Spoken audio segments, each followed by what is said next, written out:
할렐루야. 네, 2026년 신년 특별 새벽 기도회를 우리에게 허락하신 하나님 앞에 감사와 찬송과 영광을 올려드립니다. 오늘은 신년 특별 새벽 기도회의 첫날인데요. 이 첫날에 이곳에 함께 하신 우리 모든 성도님들에게 하나님의 은혜와 평강의 축복이 함께 하시기를 주님의 이름으로 간절히 축원합니다. 여러분, 우리가 새해가 되면 우리 모두는 새해에는 복이 가득하기를 이렇게 소망을 합니다. 그래서 우리가 모두가 함께 인사하실 때 저도 여러 번 그렇게 함께 인사하자라고 말씀을 드렸지만 새해 복 많이 받으세요. 우리가 이렇게 이제 서로 그렇게 인사를 주고 받습니다. 그런데 오늘 우리가 함께 읽은 본문을 보면 오늘 본문에서도 예수님께서는 우리에게 복을 선포하고 계십니다. 복에 대해서 이렇게 말씀하고 계신 거예요. 그래서 오늘 말씀을 이제 오늘 말씀 3절부터 시작해서 12절까지 예수님께서는 복을 8번이나 선포하고 있기 때문에 우리는 이 말씀을 팔복의 말씀이다 이제 이렇게 이야기를 합니다. 자, 그런데 오늘 예수님께서 말씀하신 이 팔복은요, 우리가 일반적으로 생각하는 그런 복과는 의미가 좀 다릅니다. 여러분, 우리가 보통 복이라고 하면 우리의 상황이 좋아지거나 형편이 풀리거나 우리가 계획한 대로 일이 잘 풀릴 때, 그런 경우가 생기면 우리는 복을 받았다 이제 이렇게 이야기를 합니다. 다시 말해서 우리는 결과를 보고 그것이 복인지 아닌지를 이제 판단하는 것이죠. 하지만 여러분, 오늘부터 우리가 살펴볼 이 팔복에서 예수님이 말씀하시는 이 복은요, 그런 복이 아닙니다. 오히려 아무것도 이루어지지 않은 사람들, 형편이 나아지지 않은 사람들, 아니 나아지지 않다 못해서 더 어렵고 더 힘들어진 사람들을 향하여서 우리 주님께서는 너희는 복이 있다 이렇게 말씀하고 계신 것입니다. 그래서 이 당시에 예수님의 말씀을 들었던 이 백성들은요, 이 말씀이 굉장히 낯설게 들렸을 것입니다. 왜냐하면 그들의 삶은요, 이 로마의 압제와 절대적인 빈곤 때문에 무너질 대로 무너져 있었거든요. 아무리 돌이켜봐도 내 인생에 복받은 구석이라고는 하나도 없는데 오늘 예수님께서는 그런 사람들을 향하여서, 그 시대에 그렇게 고달픈 삶을 살고 있는 사람들을 향하여서 너희가 복이 있다라고 말씀하시니 이 말씀을 듣고도 도통 이 말씀의 의미를 이해할 수 없었을 것입니다. 자, 여러분, 이것이 바로 오늘 이 팔복 말씀의 출발점입니다. 예수님은 상황이 좋아진 다음에 복에 대하여 말씀하시는 것이 아니라 여전히 어렵고 힘든 상황 가운데 있는 그 사람들을 향하여서 이 복을 선언하셨습니다. 자, 그래서 오늘부터 우리는요, 예수님이 말씀하신 그 복이 과연 무엇을 의미하는지, 그 복에 대해서 우리가 함께 좀 생각해 보기를 원합니다. 저는 먼저 오늘 본문 3절 말씀 우리 다시 한번 읽도록 하겠습니다. 시작.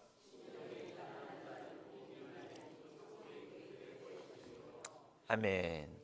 자, 여러분, 3절 말씀을요, 우리 헬라어 원문으로 보게 되면 우리가 보고 있는 이 우리말 성경의 문장과는 좀 순서가 다릅니다. 우리말 성경에서는 심령이 가난한 자는 복이 있다 이렇게 이제 순서가 배치가 되어 있잖아요. 그런데 헬라어 원문을 보게 되면 복이 있다라고 먼저 선언하세요. 우리 신년 특별 새벽 기도의 이 주제 말씀처럼 복이 있도다라고 먼저 선포되고 그 다음에 심령이 가난한 자들아 이렇게 말씀하고 있는 거예요. 자, 여러분, 이게 무슨 뜻인가 하면요, 원문에서는 예수님은 먼저 이 사람들은 복이 있다라고 선언부터 하신다라는 거예요. 그리고 나서 그 복이 누구에게 해당되느냐, 이런 구조로 되어 있습니다. 그러니까 팔복의 말씀은 이렇게 하면 복을 받는다라는 조건문이 아니다라는 거예요. 예수님은 복받기 위하여 조건을 제시하시는 것이 아니라 이미 복 있는 사람들이 누구냐, 이미 복 있는 사람들이 누구냐라는 것을 먼저 가르쳐 주고 계십니다.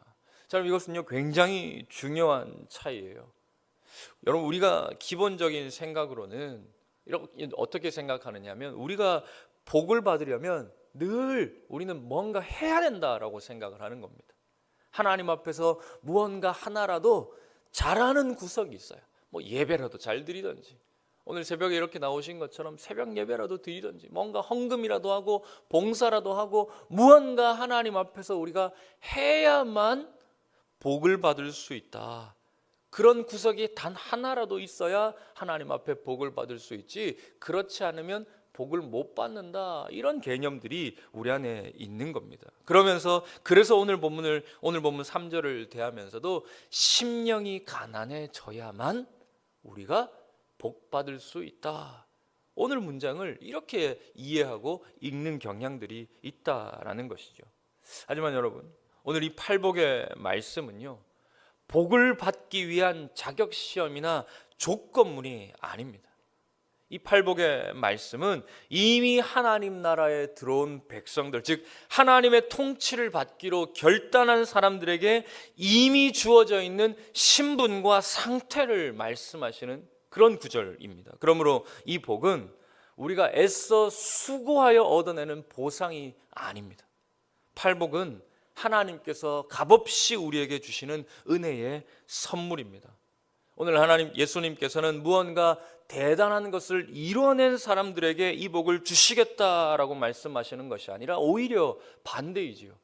아무것도 가진 것이 없는 사람, 오히려 내세울 것이 없음을 깨달은 자들에게 이미 이 복은 주어졌다.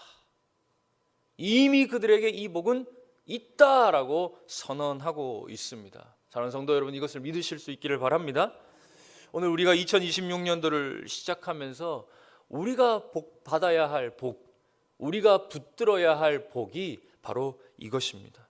내가 무엇을 성취해서 얻어내는 복이 아니라 내가 하나님의 나라의 백성이기에 이미 우리에게 그 복은 주어졌다라는 사실이지요. 여러분, 2026년도에 새해 복 많이 받으세요 할 때의 그 복은 내가 원하는 그런 복이 아닙니다.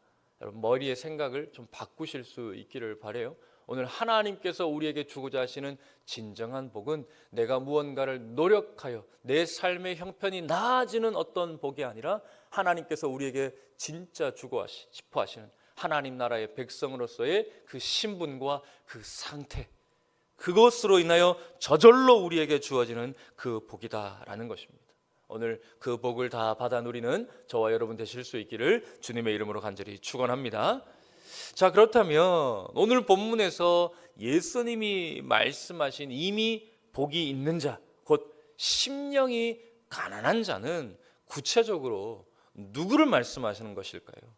자, 여러분, 우리가 흔히 생각할 때에 가난하면 먼저 어떤 게 떠오르십니까? 먹지 못하고 돈이 없고 어떤 이런 경제적인 가난을 먼저 우리가 떠올리잖아요. 그런데 오늘 본문을 보면 분명히 예수님은 그런 가난에 대해서 말씀하시는 것은 아니구나 하는 것을 우리가 이해할 수 있어요. 왜냐하면 분명히 예수님께서 경제적인 가난한 자들아라고 말씀하지 않으시고 심령이 가난한 자에 대해서 우리에게 말씀하고 있기 때문입니다. 자, 그런데 여기서 이 가난하다라는 말은요, 헬라어로 푸토코스라고 이야기하는데, 이 단어는요 그냥 조금 부족해서 남의 도움을 받으면 살 수 있는 그런 사람, 그 정도의 가난을 말하는 것이 아니라 이건 절대적 가난을 이야기하는 거예요. 단 1%의 생존 가능성도 없는 그 상태, 그냥 가만히 내버려두면 그냥 죽을 수밖에 없는 그런 가난한 상태, 그래서 누군가 도와주지 않으면 당장에 죽을 수밖에 없는 그런 절대적인 빈곤과 파산 상태를 의미하는 단어가 바로 이 푸토코스라는 단어입니다. 그러므로 여러분, 심령이 가난하다라는 것은요, 하나님 앞에서 이런 상태를 이야기하는 거예요. 하나님, 저는 아무것도 아닙니다. 저는 스스로 구원할 힘도 없고 제 인생을 책임질 능력도 없습니다. 하나님이 도와주지 않으시면 저는 아무것도 할 수 없습니다. 이런 고백을 하면서 하나님 앞에 완전히 엎드리는 전적인 항복을 하는 상태, 그게 바로 오늘 본문에서 말하는 심령이 가난한 자입니다. 자, 그런데 여러분, 우리는 하나님 앞에 자꾸 나올 때에 하나님 앞에 무언가 내세울 만한 것들을 자꾸 우리가 손에 붙잡으려고 하지 않습니까? 내 직분을 가지고 하나님 앞에 이제 나아오려고 하거나 아니면 내가 어떤 수고한 것, 수십 년 동안 예수 믿은 이 어떤 경력들을 가지고 내가 하나님 앞에 수고한 모든 것들, 자랑할 만한 것들 하나하나쯤은 내세우면서 하나님 이 정도 했으면 우리 복 주셔야 하는 거 아닙니까? 하는 그런 마음들이 우리 안에 있을지도 모르겠습니다. 하지만 여러분 기억하십시오. 우리 하나님께서는요, 우리의 손이 가득 차 있을 때 역사하시는 분이 아닙니다. 오히려 우리 하나님은 어떤 분이시냐? 내 손에 아무것도 없을 때, 하나님 저는 가난합니다. 하나님 저는 빈손입니다. 하나님 앞에 아무것도 내밀 것이 없습니다 라고 이야기할 때에 바로 그때서야 하나님의 은혜가 시작된다라는 사실입니다. 그러므로 사랑하는 성도 여러분, 심령이 가난하다라는 것은요, 하나님 앞에서 우리의 무력함을 인정하고 오직 하나님의 자비만을 구하는 영적 파산 상태, 바로 그 마음이 하나님이 찾으시는 심령이 가난한 자입니다. 여러분, 이번 신년 특별 새벽 기도회를 시작하면서요, 오늘 우리 안에 이런 가난한 마음이 회복될 수 있기를 주님의 이름으로 간절히 축원합니다. 우리의 영적 교만과 자기의 의의를 다 내려놓고 이 가난한 마음만을 구하면서 하나님, 오늘 이 가난한 자를 불쌍히 여겨 주옵소서. 오직 그 마음으로 하나님 앞에 나아가 오늘 예수님께서 우리에게 주고자 하시는 그 진정한 축복을 다 받아 누리시는 저와 여러분 되실 수 있기를 주님의 이름으로 간절히 축원합니다. 자, 그렇다면 이제 이 심령이 가난한 자에게 주시는 복이 뭐냐? 여러분, 우리 3절 말씀 우리 다시 한번 읽겠습니다. 시작. 심령이 가난한 자는 복이 있나니 천국이 그들의 것이미요. 아멘. 자, 여러분, 예수님께서는 이 심령이 가난한 자, 정말 하나님 없이는 살 수 없습니다 라고 완전히 엎드려서 하나님 앞에 항복한 자에게 주시는 축복이 뭐다라고 이야기합니까? 천국이 주어질 것이다, 이렇게 선포하고 계신 것이죠. 자, 그런데 여기서 우리가 주목해야 될 것은 천국이 그들의 것이 될 것이다 라는 미래형이 아니라 지금 현재형으로 말씀하고 있다는 거예요. 이미 그들에게 하나님께서 이 천국을 주셨다, 그 말, 이 천국을 소유하고 있다라고 지금 말씀하고 있다라는 거예요. 그럼 이게 무슨 뜻이냐? 여러분, 천국은 우리가 개념적으로 생각할 때에 다 마냥 죽어서만 가는 곳이다 라고 생각하는 경향들이 있는데요, 여러분, 성경은요 그렇게 말씀하고 있지 않습니다. 물론 죽어서 가는 곳도 천국이 많습니다. 그 천국만 있는 것이 아니라, 같은 천국이지만 이 천국을 당장 죽은 이후에 가는 곳으로 말씀하시는 것이 아니라 오늘 우리의 삶 속에서도 하나님 앞에서 우리가 받을 수 있는 것으로 오늘 우리에게 말씀하고 있는 것이지요. 여러분, 이 심령이요, 우리의 심령이요, 세상의 것으로 가득 차 있을 때에는 우리 안에 천국이 들어올 자리가 없습니다. 하지만 내가 나를 비우고 스스로 가난해질 때, 그 빈 공간에 하나님께서 진정 우리의 왕으로 들어오셔서 우리의 삶을 다스리기 시작할 때 바로 그곳에 하나님의 나라가 임하는 줄 믿습니다. 여러분, 천국은요 장소의 개념이 아닙니다. 천국은, 성경을 읽어보면 천국은 하나님의 통치가 임하는 곳, 하나님의 다스림이 있는 곳이 바로 천국입니다. 여러분, 우리가 죽어서 가는 그 천국도 마찬가지예요. 그냥 거기가 왜 천국이겠습니까?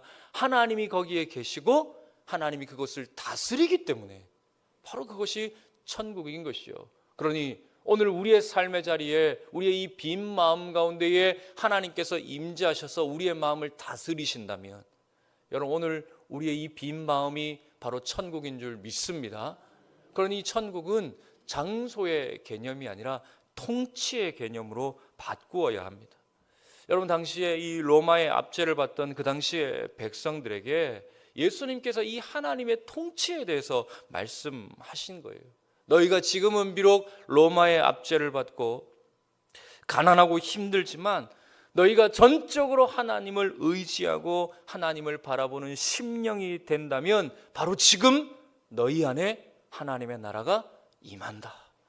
이 축복을 오늘 이 심령이 가난한 자는 복이 있나니 천국이 그들의 것이며 라는 이 마태복음 5장 3절 말씀을 통하여 그 축복을 선포하고 계신 것입니다.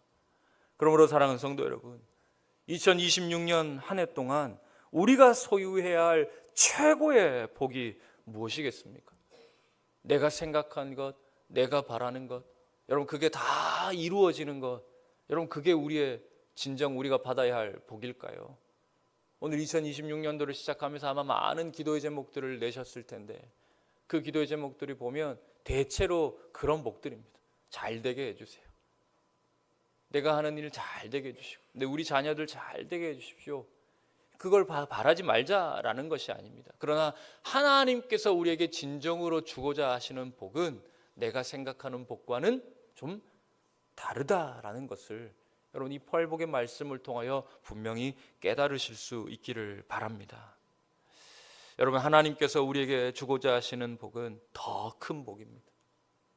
오늘 우리의 심령이 가난할 때 하나님께서 우리에게 부요함이 되어주시는 그런 축복인 줄 믿습니다. 내가 약해질 때 하나님이 우리의 강함이 되시고 나의 능력이 되시는 축복, 그 복이야말로 하나님께서 우리에게 진짜 주고자 하시는 그런 복인 줄 믿습니다. 오늘 이 역설적인 복이 오늘 저와 여러분의 축복이 되실 수 있기를 주님의 이름으로 간절히 축원합니다. 이제 말씀을 맺겠습니다. 사랑하는 성도 여러분, 오늘 이 신년 특별 새벽 기도회 첫날 예수님께서는 우리에게 가장 먼저 가난해져라 라고 말씀하십니다. 그런데 이것은요 우리를 비참하게 만들려고 하나님께서 이렇게 말씀하시는 것이 아니죠. 오히려 우리를 가장 영광스러운 천국의 소유자로 만드시기 위한 하나님의 거룩한 초청의 말씀인 줄 믿습니다.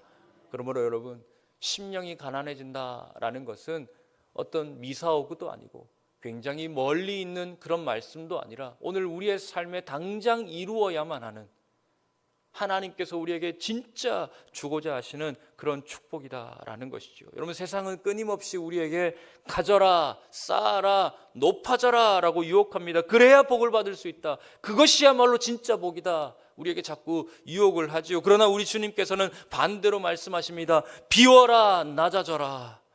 나 없이는 살 수 없다고 고백해라. 그러면 내가 너의 인생을 다스리는 나의 천국이 너희의 것이 될 것이다. 2026년 한 해 동안 우리 모두에게 이 거룩한 가난함이 회복될 수 있기를 간절히 소망합니다. 하나님 없이는 단 한순간도 나는 살 수 없습니다. 그 절박한 마음이 오늘 우리 안에 다시금 일어날 수 있기를 간절히 소망합니다. 여러분 만일 지금 이 시간에 하나님 아닌 또 다른 무언가를 간절하게 붙잡고 있는 것들이 있다면 여러분 오늘 예수님께서 심령이 가난한 자가 복이 있다라고 하신 이 말씀 앞에 내가 붙잡고 있는 것 내려놓으실 수 있기를 바랍니다. 그것을 붙잡고 있는 한 여러분 천국은 오늘 내 소유가 될 수 없습니다. 하나님 나라 백성이어야 하는데 하나님 나라 백성이 될 수 없다라는 거예요. 그것만큼 불행한 것이 어디에 있겠습니까? 오늘 우리의 가정에, 우리의 일터에, 여러분들의 자녀의 삶 속에 이 세상이 줄 수 없는 놀라운 축복과 평안과 기쁨이 넘치는 하나님의 나라가 실제가 되실 수 있기를 간절히 소망합니다. 오늘 이 새벽 주님 저는 가난합니다. 그래서 주님의 은혜가 아니면 살 수 없습니다. 그렇게 고백하며 이 천국이 오늘 나의 것이 되기를 간절히 바라며 하나님 앞에 기도하는 저와 여러분 되실 수 있기를 주님의 이름으로 간절히 축원합니다. 할렐루야. 네, 2026년 신년 특별 새벽 기도의 둘째 날 이 새벽 깨어서 하나님의 전으로 우리를 불러주신 하나님께 무한한 감사와 찬송과 영광을 올려드립니다. 오늘도 깨어 기도와 말씀으로 하루를 시작하시는 저와 여러분에게 하나님의 은혜와 평강의 축복이 함께 하시기를 주님의 이름으로 간절히 축원합니다. 아멘.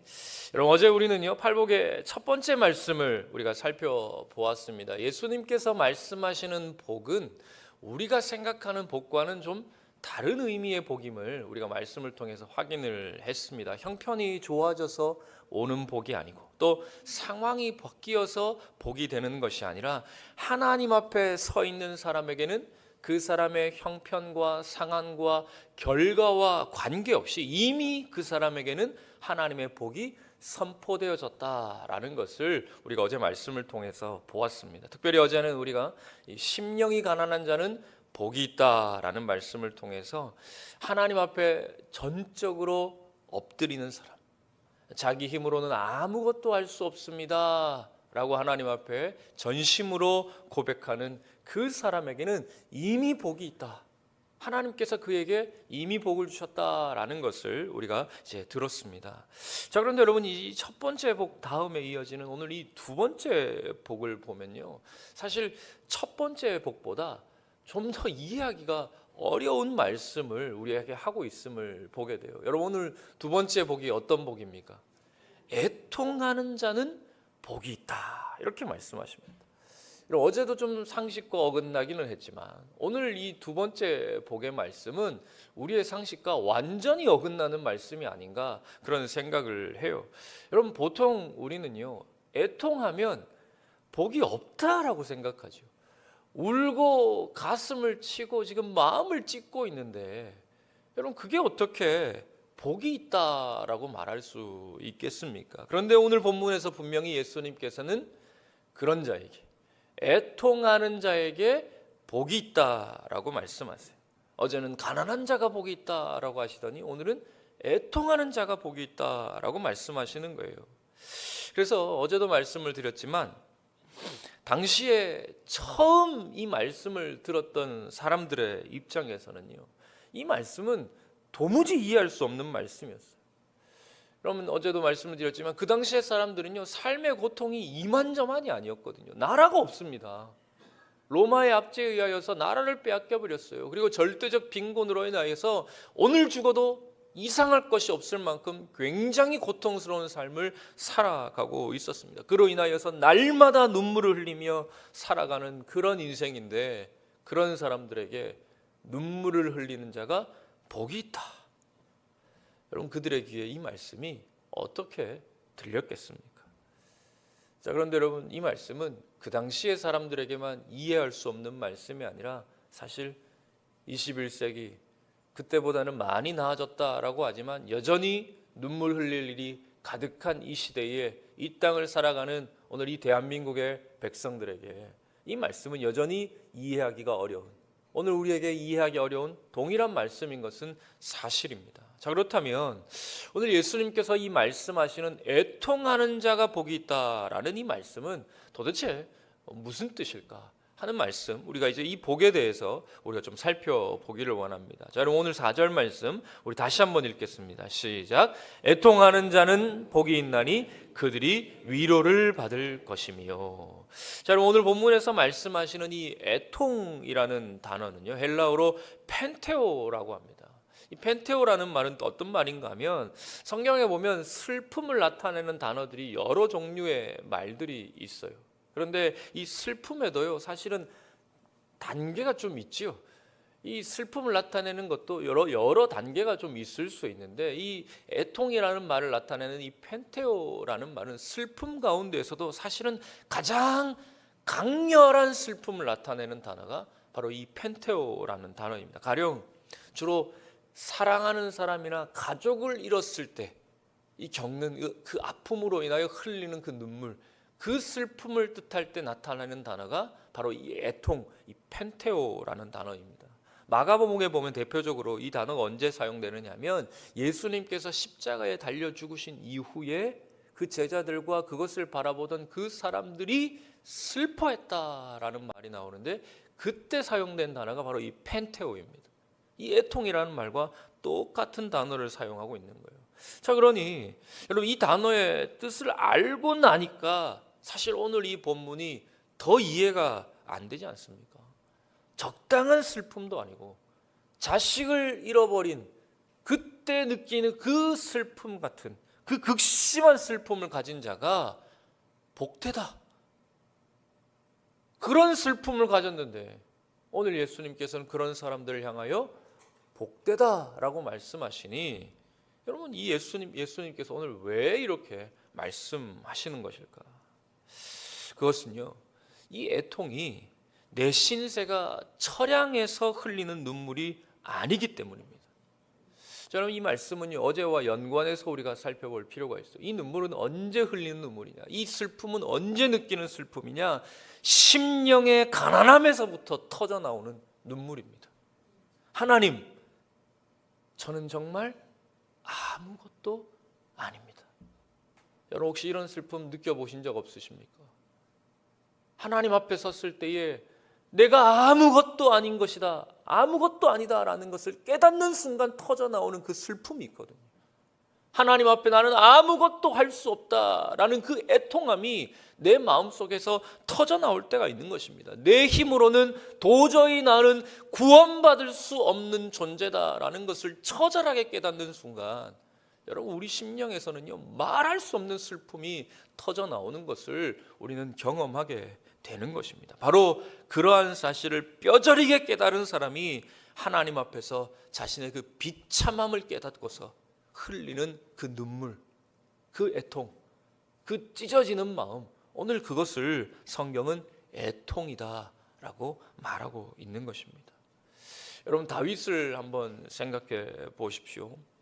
이 다윗이요, 이 우리아의 아내였던 밧세바를 범하고 나서 그리고 또 자신의 부하 이제 우리아도 억울하게 죽게 만들었지요. 그리고 이후에 하나님께서 나단 선지자를 보내셔서 그에게 강력하게 책망하게 하십니다. 그 책망의 말씀을 듣고 깨달은 다윗이요, 애통합니다. 그 표현에 따르면 침상이 눈물에 띄워질 정도로 많이 슬퍼하며 엄청난 눈물을 흘립니다. 그때 지은 시가 시편 51편 말씀인데, 여러분 51편 17절에 보면 다윗이 이렇게 고백하고 있어요. 하나님께서 구하시는 제사는 상한 심령이라. 하나님이여 상하고 통회하는 마음을 주께서 멸시하지 아니하시리이다. 여러분 다윗은요, 자신의 죄를 보고 울었습니다. 하나님 앞에 내가 죽을 수밖에 없는 죄인이라는 사실을 뼈저리게 느끼고 나서 내 존재가 얼마나 하찮고 보잘것없는 존재인지를 깨닫고 나서 가슴을 치며 하나님 앞에 애통했던 것입니다. 여러분 이것입니다. 오늘 하나님께서 우리에게 말씀하시는 이 눈물, 하나님께서 오늘 우리에게 요구하시는 이 눈물이 바로 이 다윗이 흘렸던 이 눈물, 내 존재를 깨닫고 난 이후에 하나님 앞에서 내가 누구인지를 깨닫고 난 이후에 가슴을 치며 흘리는 그 눈물, 그 애통을 오늘 하나님은 우리에게 요구하시는 것이죠. 여러분 오늘 하나님께서 이 시대에 이 비극이 무엇이냐? 오늘 우리가 살아가는 이 21세기 이 현대사회의 가장 큰 비극이 뭐냐? 죄를 지으면서도요, 눈물이 없다는 것입니다. 악을 행하면서도 부끄러워할 줄 모르는 이 영적 무감각함이 오늘 이 시대의 가장 큰 불행이요, 가장 큰 저주다라고 생각을 합니다. 여러분 사도 바울 같은 위대한 사도도요, 로마서 7장에서 이렇게 고백합니다. 오호라 나는 곤고한 사람이로다. 이 사망의 몸에서 누가 나를 건져내랴. 여러분 바울 사도조차도 자신의 속사람과 겉사람의 그 충돌 속에서 어찌할 수 없는 자신의 연약함과 그 비참함 때문에 하나님 앞에 애통했다라는 것이죠. 그러므로 여러분 오늘 우리가 하나님의 사람이라면 우리는 우리 안에 있는 죄악을 보고 애통해야 할 수 있어야 됩니다. 다윗과 같이, 바울 사도와 같이 내 안에 있는 이 이기심과 탐욕과 어찌할 수 없는 이 정욕과 이 죄악들 때문에 하나님 앞에 가슴을 치며 애통해야 할 수 있어야 한다라는 것이죠. 여러분 오늘 여러분 안에 이런 가슴을 치는 애통함이 있기를 주님의 이름으로 간절히 축원합니다. 자, 그런데 하나님께서 또 우리에게 바라시는 이 애통은요, 단순히 내 안에 있는 죄만을 바라보고 흘리는 눈물이기를 또 하나님은 원하지 않으세요. 오늘 우리 하나님께서 또 어떤 애통을 원하시느냐? 내 자신의 죄를 넘어서 이 시대와 이웃의 아픔을 내 아픔으로 여기며 흘리는 그 눈물도 오늘 우리 안에 있기를 원하십니다. 여러분, 예수님을 보십시오. 예수님은요, 나사로의 죽음을 보며 함께 눈물을 흘리셨어요. 자신의 십자가 죽음이 눈앞에 있음에도 불구하고 멸망해가는 저 예루살렘 성을 바라보면서 말할 수 없는 큰 슬픔을 느끼며 눈물을 흘리셨습니다. 여러분, 예레미야 선지자는 또 어떻습니까? 하나님 앞에 부름받은 선지자로서 멸망해가는 자기의 민족과 그 죄악을 바라보며, 돌이키지 않는 그들의 죄악을 바라보며 날마다 눈물을 흘렸노라. 예레미야 선지자는 또한 스스로 그렇게 고백하고 있거든요.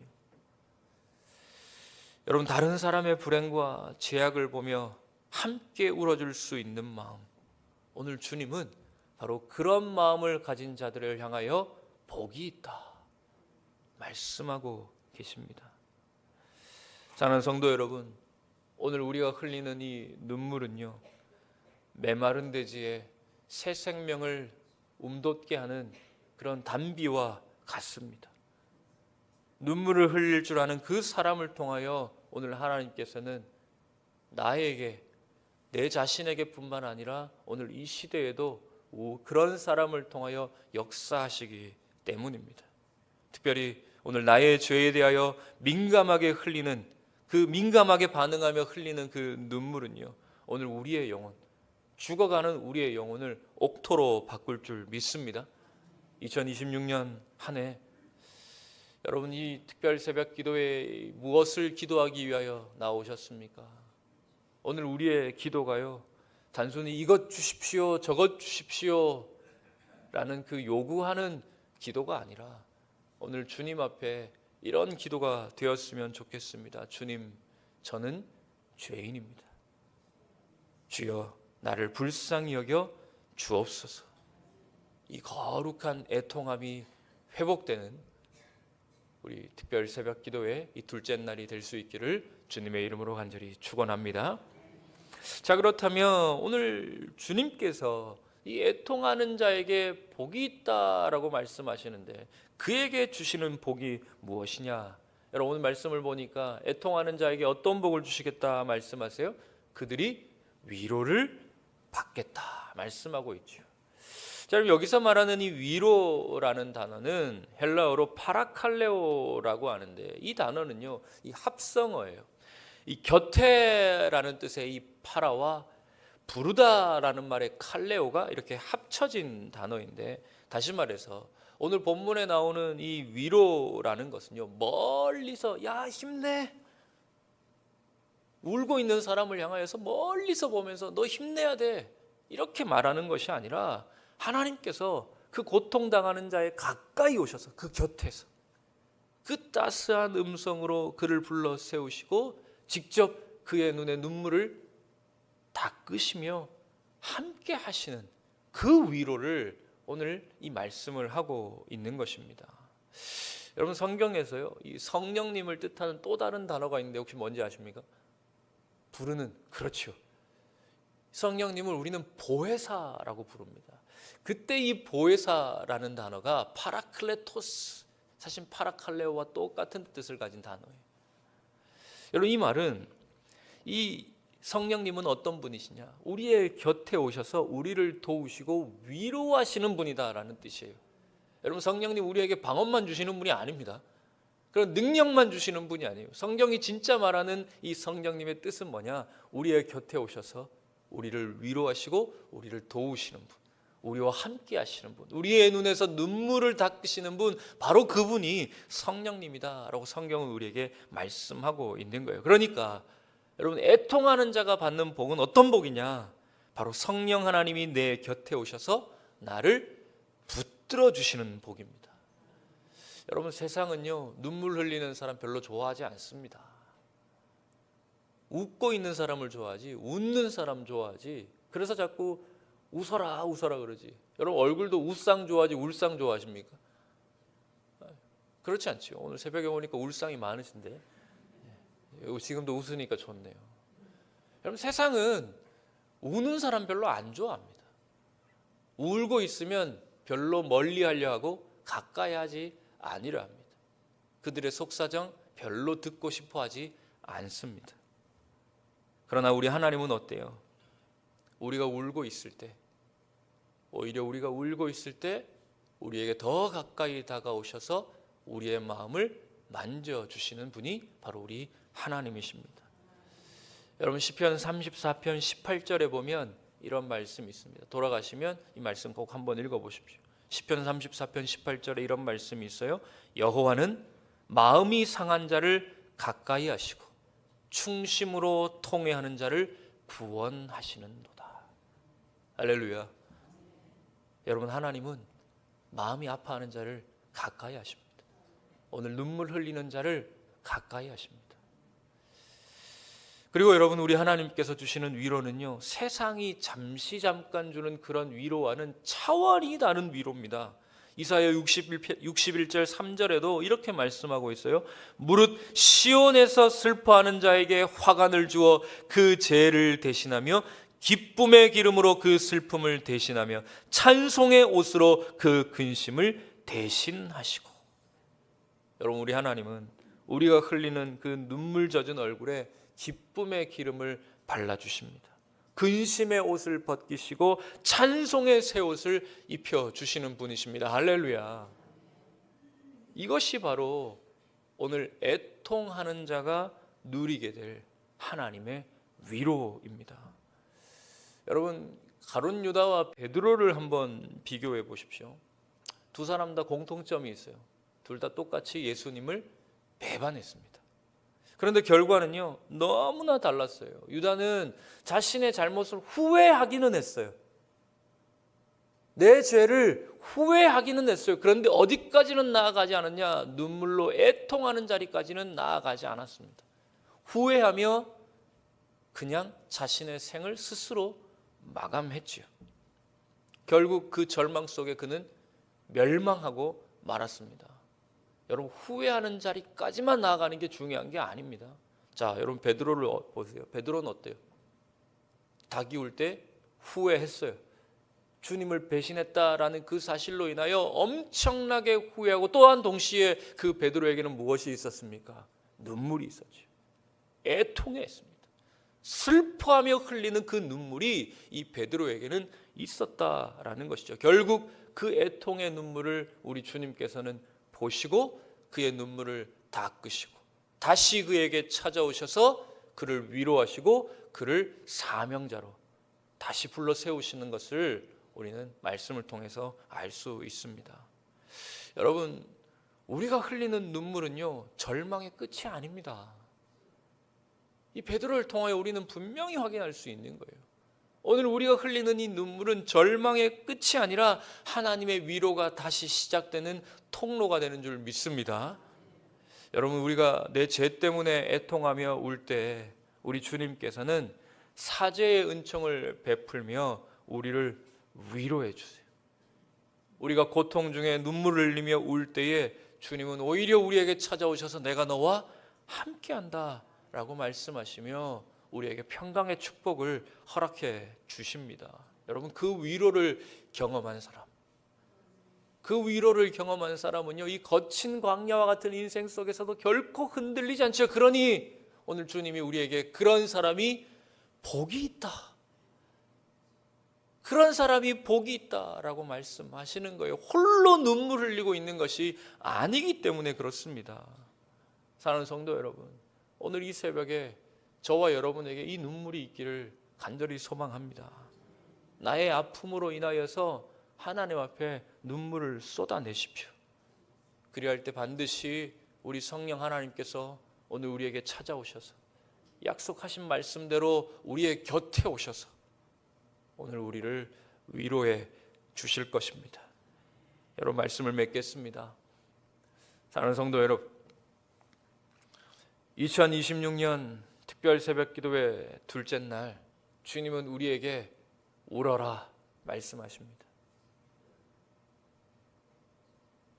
여러분 이것은요 우리를 슬프시게 만들려고 주님이 하시는 말씀이 아닙니다. 오히려 이것은 우리를 진짜 복 있는 사람으로 만드시기 위하여서 주님이 우리를 부르시는 사랑의 초청의 말씀이에요. 여러분, 주님께서 우리에게 울어라, 오늘도 우리에게 말씀하고 계십니다. 세상은 웃으면 복이 와요 라고 분명히 말을 하는데, 성경은요 역설적으로 우리에게 우는 자가 복이 있다라고 말씀하고 있다. 여러분, 이 사실을 오늘 이 하루를 살아가시는 동안 꼭 기억하실 수 있기를 바랍니다. 왜냐하면 그 눈물 뒤에 진정한 주님의 위로가 있기 때문입니다. 또 한 가지 마지막으로 여러분 꼭 기억하실 것은, 그런데 오늘 하나님께서 우리에게 주시는 이 위로는요 이 땅에서 끝나지 않아요.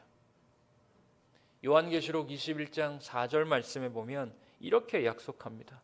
모든 눈물을 그 눈에서 닦아주시니 다시는 사망이 없고 애통하는 것이나 곡하는 것이나 아픈 것이 다시 있지 아니하리니 처음 것들이 다 지나갔음이로라.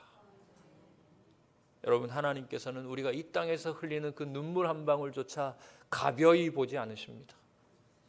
그 눈물을 하나님의 병에 다 담으시고 우리가 천국에 가는 그날 그 눈물로 우리를 다 닦으시겠다 말씀하고 계십니다. 사랑하는 성도 여러분, 어제부터 시작된 우리 특별 새벽 기도회를 통하여서 우리의 이 메마른 심령이 눈물로 회복되는 은혜가 있기를 주님의 이름으로 간절히 축원합니다.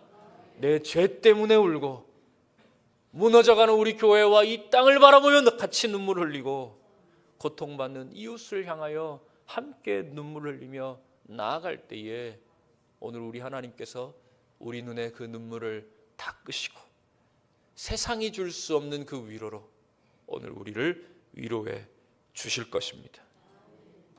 오늘 이 아침 주님, 저를 불쌍히 여겨 주옵소서. 여러분, 잠시 동안은 다른 기도하지 마시고 주님, 우리를 불쌍히 여겨 주옵소서. 주여, 나를 불쌍히 여겨 주옵소서. 가슴을 치며 하나님 앞에 기도하는 저와 여러분 될 수 있기를 바랍니다. 그리할 때에 하나님께서 우리에게 참된 위로와 참된 기쁨을 주실 것입니다. 오늘 하나님 앞에 가슴을 치는 자에게 주시는 그 위로를 다 경험하고 돌아가는 저와 여러분 되실 수 있기를 주님의 이름으로 간절히 축원합니다. 할렐루야. 네, 2026년 신년 특별 새벽 기도회 셋째 날, 이 아침 우리를 기도의 자리로, 말씀의 자리로 불러주신 하나님께 모든 찬송과 영광을 올려드립니다. 오늘 이 자리에 어김없이 나와서 함께 이 기도의 자리를 채우고 있는 모든 분들에게 하나님의 은혜와 평강의 축복이 함께 하시기를 주님의 이름으로 간절히 축원합니다. 여러분, 우리가 계속해서 예수님께서 선포하시는 이 팔복의 말씀을 따라서 하루하루 이제 걸어가고 있습니다. 첫째 날에는 우리가 심령이 가난한 자가 복이 있다라는 말씀을 들었습니다. 하나님 앞에서 저는 아무것도 아닙니다 라고 고백하면서 전적으로 하나님께 항복한 사람, 그가 바로 복이 있다, 예수님께서 그렇게 말씀하셨어요. 그리고 어제 둘째 날에는요, 그 가난한 심령이 자신의 그 죄와 그 현실 앞에서 무너져서 애통하며 우는 자리로 나아갈 때 바로 그가 복이 있는 자다라고 예수님께서 또 말씀하셨습니다. 그런데 여러분, 그 눈물은 절망의 끝이 아니었죠. 오히려 하나님의 위로가 시작되는 새로운 은혜의 자리다라는 것을 우리가 듣게 되었습니다. 자, 그런데 이제 오늘 말씀을 보면 이 가난과 눈물을 통과한 사람이 그 내면에서 어떤 변화가 일어나게 된다라는 것을 우리에게 말씀하고 있어요. 여러분, 내가 죄인임을 깨닫고 그 죄를 붙들고 울고 나면 그 사람 안에서 어떤 새로운 성품이 싹트기 시작하는데, 그게 뭐냐? 바로 오늘 본문에 나오는 온유함입니다. 그리고 그렇게 온유해지는 사람은 이제 더 이상 세상의 성공이나 만족을 붙들고 살지 않게 됩니다. 무엇이든 가져야만 살 것 같았는데, 내 손에 있던 것들을 놓치면 다 죽을 것만 같았는데, 그것이 아니라 이제 이 사람은 한 가지만을 갈망하게 된다라고 말해요. 그게 뭐냐? 바로 의입니다. 그래서 오늘 본문은 의에 줄이고 목마른 자가 된다라고 말씀하고 있어요. 그러면 여러분, 오늘 우리가 함께 살펴볼 이 온유한 자와 의에 줄이고 목마른 자의 이 복은요, 전혀 다른 두 개의 복이 아니에요. 오히려 가난과 애통을 통과한 성도가 하나님으로 인하여서 채워지는 그 이야기를 우리에게 보여주는 하나의 이야기다라고 우리는 이해할 수 있습니다. 자, 이제 오늘 이 새벽 우리를 이 온유함과 의에 줄이고 목마르는 이 거룩한 갈망으로 초청하시는 주님의 음성을 듣는 복된 시간이 될 수 있기를 주님의 이름으로 간절히 축원합니다. 자, 그럼 먼저 오늘 본문 우리 5절 말씀 함께 읽겠습니다. 온유한 자는 복이 있나니 그들이 땅을 기업으로 받을 것이며. 자, 여러분, 우리가 어떤 사람이 온유하다 그러면 그 사람의 어떤 것을 보고 그 사람이 이 온유하다라고 말하는 것일까요? 대체로 우리는 온유하다 그러면 착하고 성격 좋고 웬만해서는 뭐 화를 내는 법이 없고 좋은 게 좋은 거다 이렇게 잘 받아들이는 사람, 원만하게 두루두루 이렇게 사람들과 잘 지내는 사람, 그럼 태생적으로 이런 성품을 가진 분들이 있지요? 많진 않아요. 많진 않은데 분명히 있어요. 우리가 그런 사람들을 보면 참 저 사람 온유한 사람이다 이제 이렇게 말을 해요. 그런데 여러분, 세상에서는요 사실 이런 온유한 사람 별로 좋아하진 않습니다. 무슨 말이냐? 이 사람은요 시쳇말로 호구거든요. 그래서 세상은 강한 자가 살아남는 곳이기 때문에 온유하면 약해 보입니다. 그래서 이 약한 것을 별로 좋아하지 않아요. 내가 그런 사람이 되기를 원하지는 않는다라는 이야기입니다. 그런데 여러분, 오늘 본문에서 예수님께서는 전혀 다르게 말씀하시죠. 온유한 자가 복이 있다라고 말씀하십니다. 그리고 그런 사람이 결국은 땅을 기업으로 받게 된다라고 이제 말씀하고 있어요. 이건 세상의 논리와는 전혀 반대되는 또 그런 말씀을 우리에게 주고 계십니다. 자, 그러면 오늘 본문에서 말하는 이 온유하다라는 말을 분명하게 우리가 좀 이해할 필요가 있어요. 이 말은요 헬라어로 프라우스라고 하는데, 그런데 이 단어가 고대 그리스에서는 어떤 의미로 사용되는지를 알고 나면 이 온유함에 대하여서 우리가 전혀 다르게 이제 생각하게 될 거예요. 이 프라우스라는 단어가 어떻게 이 고대에서는 사용되었는가 하면 이런 겁니다. 길들여지지 않은 한 야생마가 있는데 이제 이 야생마를 훈련시키고 나면 주인의 손에 이제 온전히 맡겨지는 상태가 되는 거예요. 그럴 때 사용되는 단어가 뭐냐? 프라우스입니다. 힘은 그대로 있지만 이제는 자기 뜻대로 날뛰지 않고 주인의 신호를 기다릴 줄 아는 상태. 그때가 바로 온유하다라는 거예요. 가라 하면 가고 멈추라 하면 멈추고, 고삐를 잡고 오른쪽으로 당기면 오른쪽으로 가고 왼쪽으로 당기면 왼쪽으로 갈 줄 아는 상태가 되었을 때 이 말은 프라우스, 온유하다 이렇게 말을 했다라는 거예요. 그러니까 여러분, 성경에서 말하는 이 온유함이라는 단어는요 절대로 힘이 없거나 약한 상태가 아닙니다. 오히려 가진 힘이 너무 많아요. 그런데 그 힘을 내 뜻대로 사용하지 아니하고 오직 하나님께 맡길 줄 아는 것. 내가 할 수 없어서 가만히 있는 것이 아니라 하나님이 하실 것을 믿고 기다릴 줄 아는 상태, 그런 성품, 그것이 바로 온유함이다. 하나님의 뜻을 기다리고 하나님의 말씀을 기다리는 자, 그가 바로 오늘 성경이 말하는 온유한 자입니다. 여러분, 이 온유함은요 어제 우리가 살펴본 이 애통의 자리에서 자연스럽게 흘러나오게 됩니다. 여러분, 우리 안에 있는 내 죄를 처절하게 깨달은 사람은요 절대로 자기 의를 드러내지 못해요. 왜냐하면 언제 내가 넘어질지 모르기 때문에. 나는 언제든지 넘어질 수 있는 사람이다 라는 것을 깨닫고 살아가기 때문에 내 힘, 내 능력 자랑하지 않습니다. 나는 언제든지 하나님 앞에서 넘어질 수 있는 연약한 자입니다. 그러니 내 판단은 옳지 아니하고 내 뜻은 틀릴 수 있고 언제나 하나님의 뜻이 옳습니다. 그래서 하나님을 기다립니다 라고 말할 줄 아는 사람, 그가 바로 온유한 자입니다. 여러분, 성경에서 온유함 하면 대표자가 있어요. 여러분 혹시 누군지 아시겠습니까? 모세, 그렇죠. 민수기 12장 3절에 보면 모세에 대해서 이렇게 말씀하고 있어요. 우리 같이 한번 읽겠습니다. 민수기 12장 3절입니다. 이 사람 모세는 온유함이 지면의 모든 사람보다 더하더라. 자, 그러면 모세가 세상 호구더라 이 말을 하는 거 아니잖아요. 이 모세가 왜 온유하다라고 말하느냐? 여러분, 모세가 태생적으로 온유한 사람이었습니까? 아닙니다. 그가 젊은 시절에는요, 혈기가 얼마나 왕성했는지 몰라요.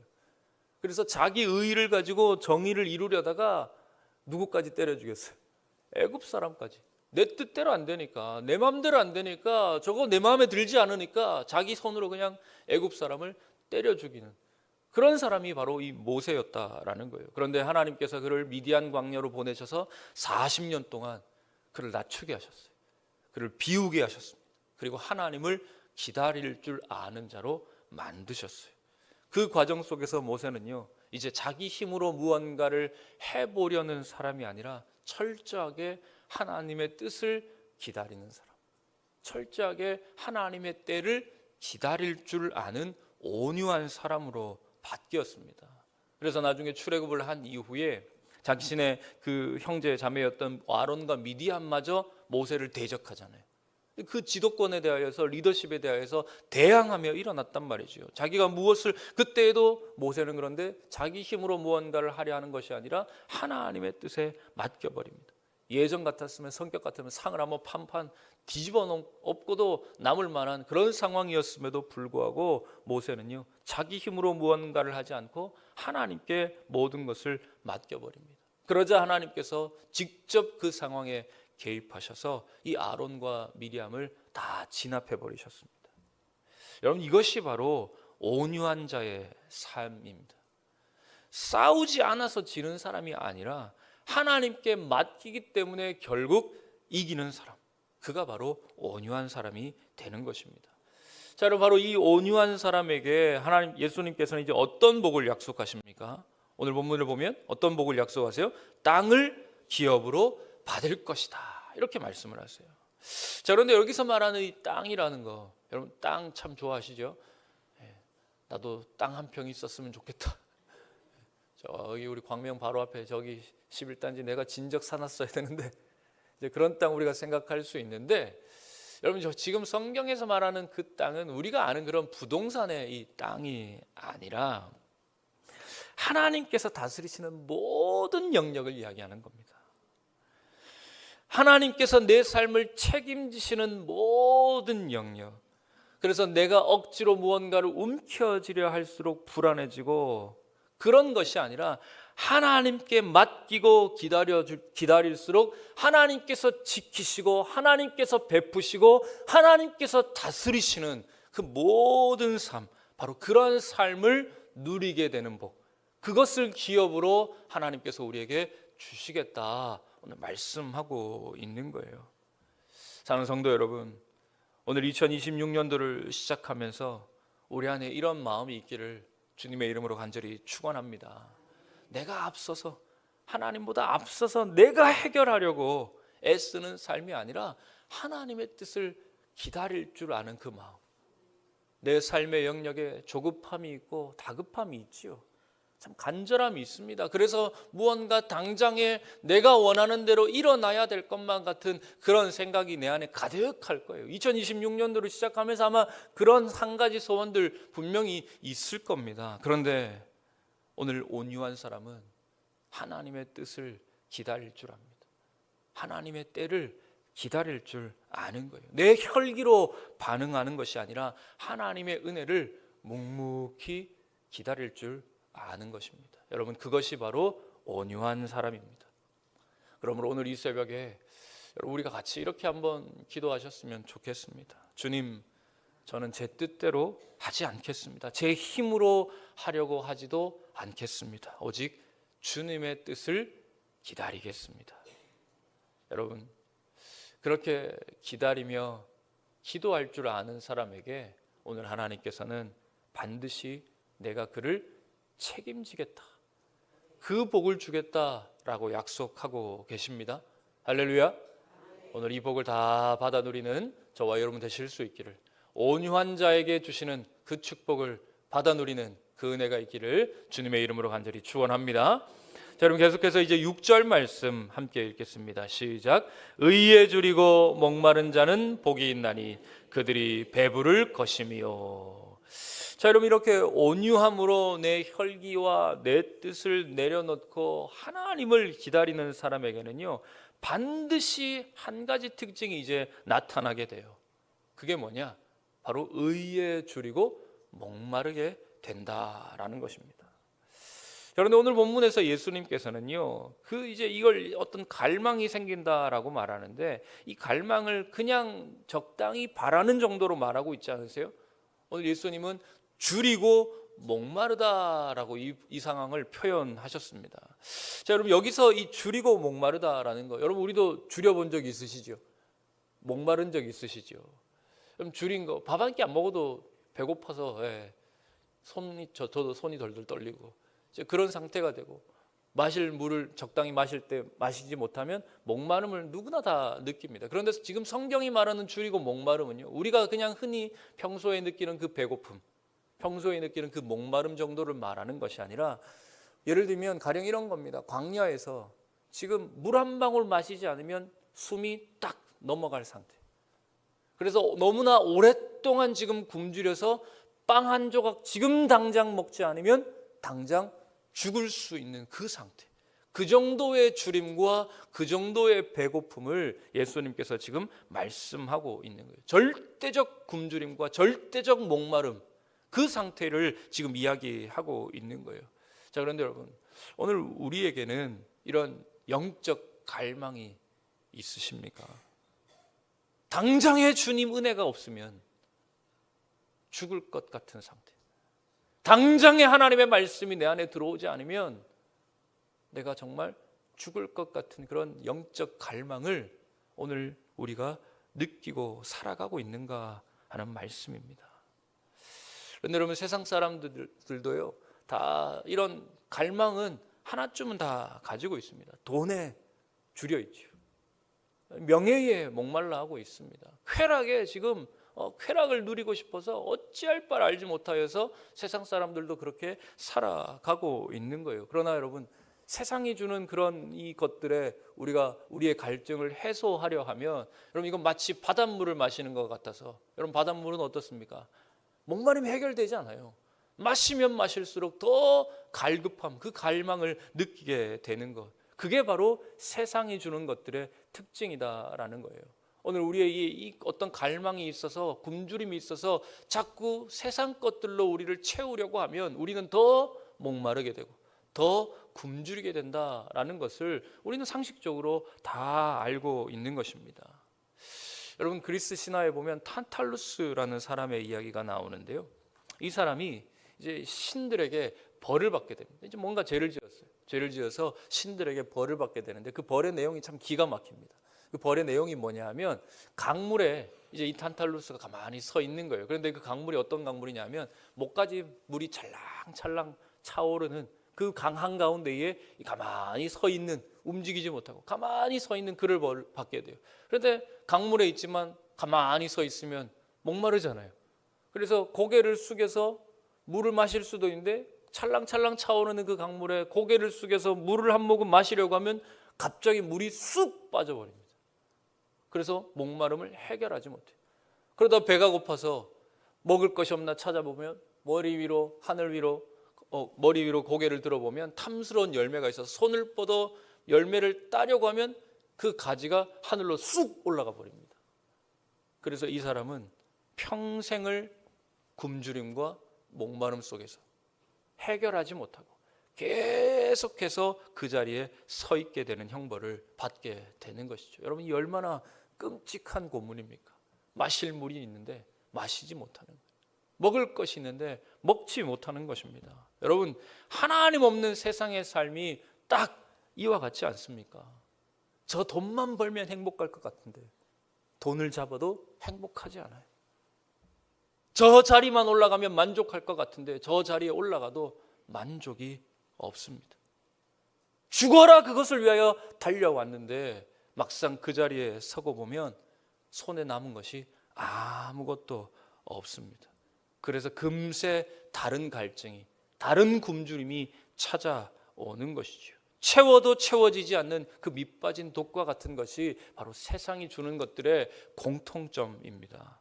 그래서 오늘 우리 주님께서는요, 우리가 그런 헛된 것들에 우리의 마음이 빼앗기지 말고 오직 무엇에 목마르고 무엇에 굶주린 자가 되어라 말씀하십니까? 의에 줄이고 의에 목마른 자가 되어라, 이렇게 말씀하시는 거예요. 자, 그렇다면 여러분 또 이 한 가지 우리가 생각해 봐야 될 게 뭐냐, 이 의가 뭐냐라는 거죠. 여러분, 우리는 의하면 어떤 걸 떠올리냐면 도덕적이고 정의로운 그런 것들을 우리가 생각하는데, 여러분 성경이 말하는 의는, 여러분 잘 기억하십시오. 성경이 말하는 의의 정의는 뭐냐?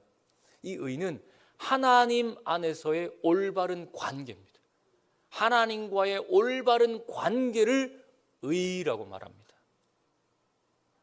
여러분, 내 뜻이 아니라 하나님의 뜻이 내 삶에 이루어지기를 바라는 것, 그게 의입니다. 하나님이 내 삶의 전부를 다스려 주시기를 미치도록 갈망하는 것, 그게 바로 오늘 성경이 말하는 의다라는 것이죠. 여러분, 초대교부였던 성 어거스틴이요, 자신이 쓴 참회록에서 이렇게 고백했습니다. 주님, 당신께서 우리를 당신을 향하도록 지으셨기 때문에 우리 마음이 당신 안에서 안식을 얻기까지는 우리에게 결코 참된 평안이 없나이다. 여러분, 이 어거스틴은 어떤 사람이냐? 일평생 자기가 해보고 싶은 거 다 해봤던 사람이에요. 예수 믿기 전까지. 여러분, 믿고 싶은 종교 다 믿어봤습니다. 그런데 일평생 그렇게 살았는데도 자신 안에 평안이 없었는데, 결국 어디에서 평안을 찾았느냐? 예수 믿고 예수님을 구주로 영접하고 난 뒤에야 내가 평안을 얻고 나서 그가 이렇게 고백을 하는 것이죠. 하나님을 믿기 전까지 그의 인생에는요, 안식이 없었습니다. 평생을 목마름과 굶주림 속에 살아왔음을 그가 이렇게 고백하는 것이죠. 사랑하는 성도 여러분, 오늘 이 시대의 문제가 무엇일까요? 여러분, 오늘을 살아가는 우리의 문제가 무엇이겠습니까? 하나님의 의에 우리가 굶주리고 목말라야 하는데, 여러분, 우리는요, 하나님의 의에 굶주리고 목마른 것이 아니라 세상 것에 굶주려 있어요. 그래서 우리는 자꾸 세상 것으로 우리의 배를 채우려고 하는 겁니다. 그러다 보니까 영적 갈망이 없는 것이죠. 영적 굶주림을 느끼고 있는데 그 영적 굶주림을 엉뚱한 것으로 자꾸만 채우려고 하는 이 어리석음이 오늘 많은 사람들에게, 사실 교회 예배당에 앉아있는 우리에게도 똑같이 있다라는 것이죠. 세상 것에 너무 배가 불러서 영적인 식욕을 잃어버린 것입니다. 육신의 배는 불렀을지 몰라도 영혼은 굶어가고 있는데, 여러분, 우리가 그것을 느끼지 못하는 참 이 무지함 속에 우리가 살아가고 있는 것이죠. 여러분, 호세아 선지자는요, 이런 영적 굶주림에 빠진 이스라엘을 향하여서 이렇게 선포하고 있습니다. 여러분, 호세아 6장 3절 말씀 함께 읽겠습니다. 시작. 호세아 6장 3절 말씀.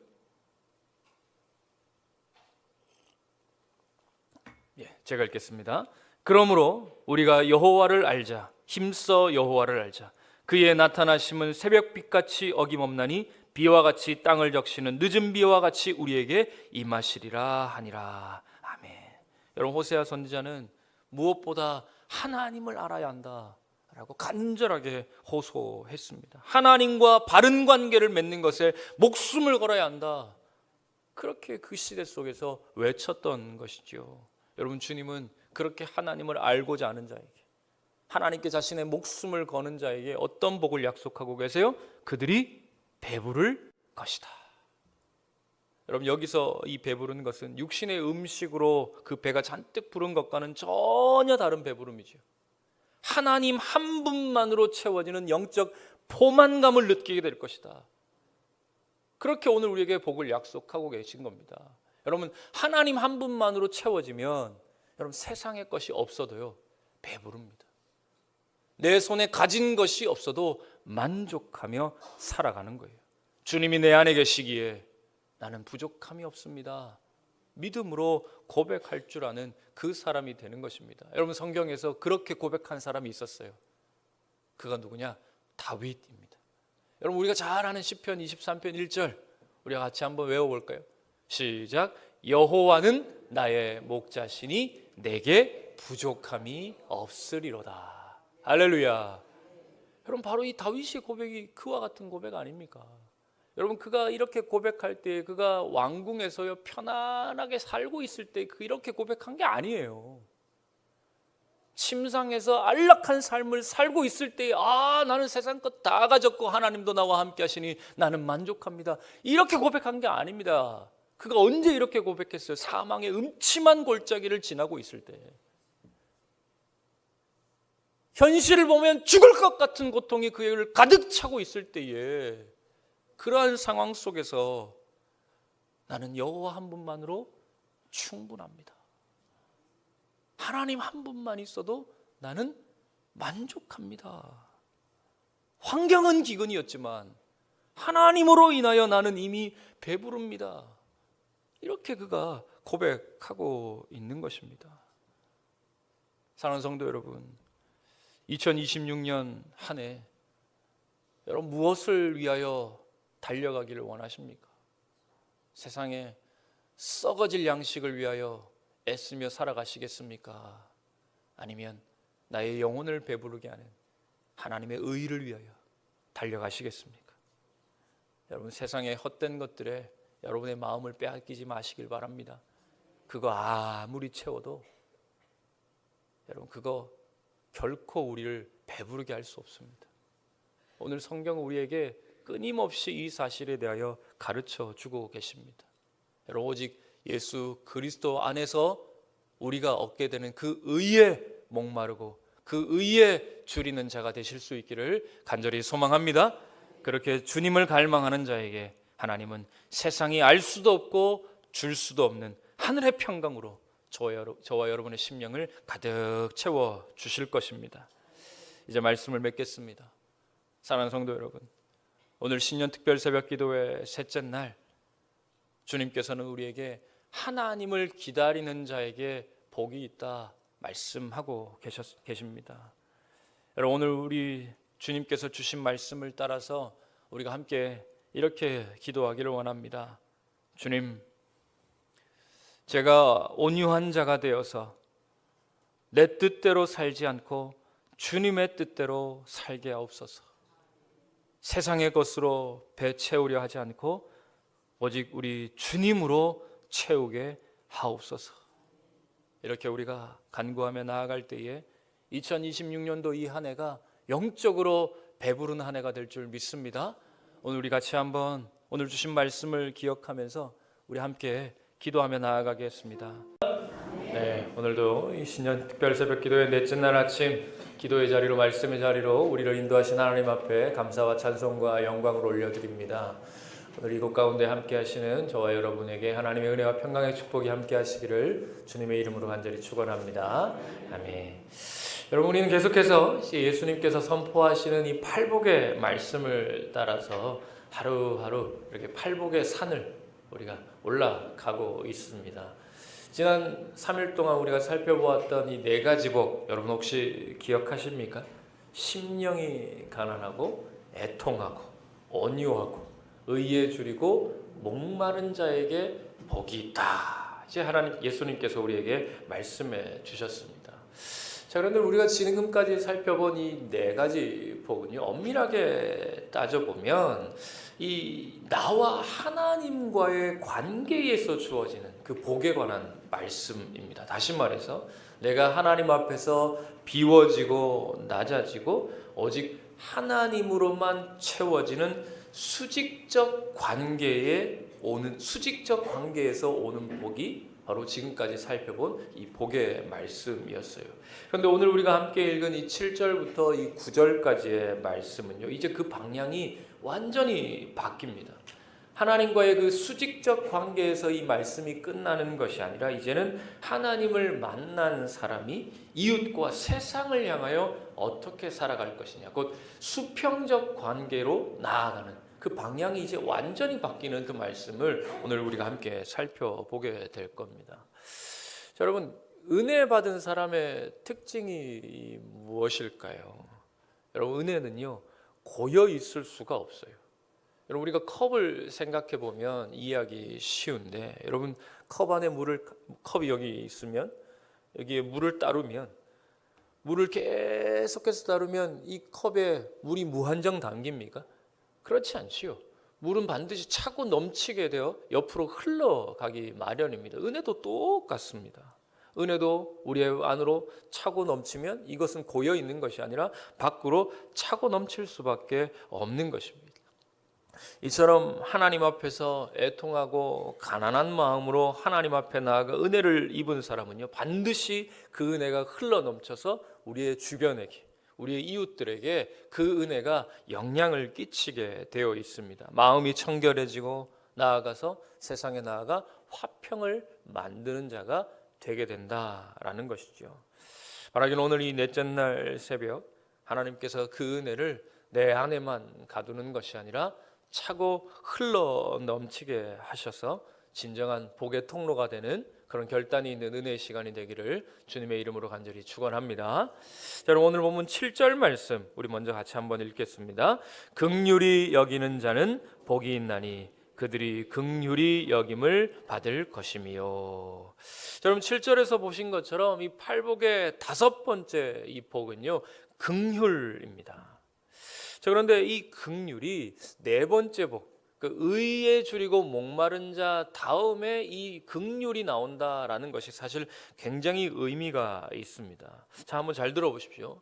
여러분, 이 의라는 거 어제도 말씀을 드렸지만 이 의는 옳다 그르다를 판별하는 기준으로 우리에게 말씀하신 것이 아니다라고 말씀을 드렸어요. 이 의는 하나님 안에서의 바른 관계를 말하는 겁니다. 그러니 하나님 안에 올바른 관계 안에 있을 때에 우리는 하나님의 뜻대로 살고자 하지요. 그게 바로 예수님이 말씀하신 의다, 이런 말씀을 드렸어요.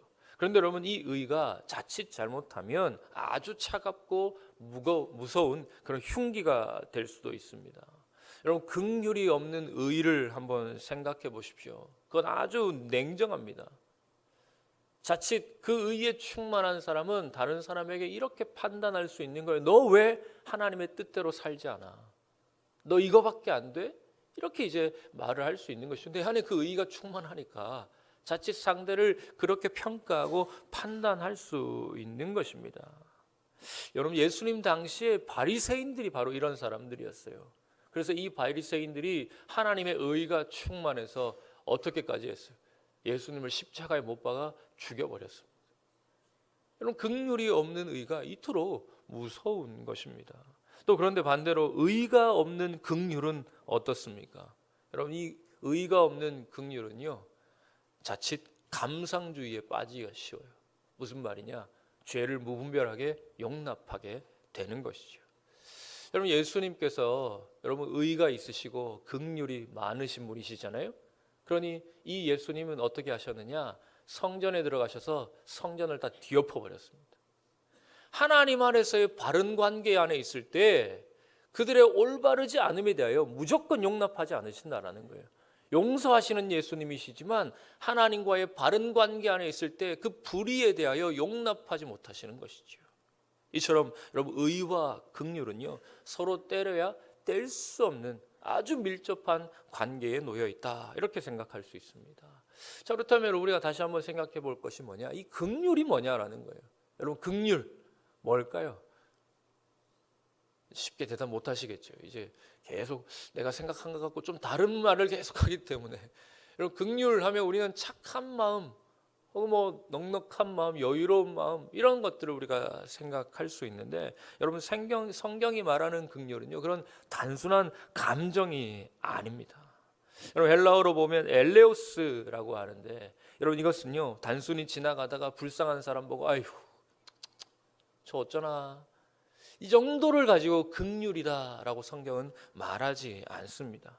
상대의 가슴 속으로 들어가서 그 사람의 처지가 되어서 그 사람의 고통을 내 고통으로 여기는 것, 그리고 거기서 멈추는 것이 아니라 곧 그 사람의 자리까지 내려가서 내 손을 내미는 것, 이 구체적인 행동까지 다 포함하는 것이 바로 오늘 성경이 말씀하시는 이 긍휼입니다. 그래서 예수님은 우리를 긍휼히 여기시는 분이시다. 할렐루야. 예수님이 바로 그런 분이시다라는 것이죠. 그러면 여러분, 이 긍휼은요, 사람의 성격에서 나오지 않습니다. 이게 훈련으로 만들어지는 것이 아니에요. 그러면 이 긍휼은 어디에서 나오느냐? 하나님 앞에서 긍휼을 입은 사람만이 그 긍휼을 베풀 수 있어요.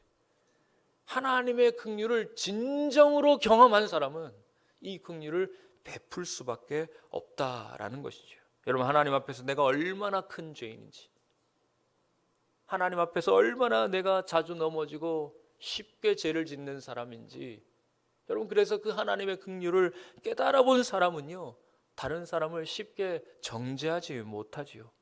왜냐하면 저 사람 왜 저래? 라고 손가락을 내밀기 전에 나도 그럴 수 있다, 나도 죄인이다 라는 것을 너무나 명확하게 알고 있기 때문에 상대방을 향하여서 그렇게 비난의 손가락을 내밀지 못하는 것입니다.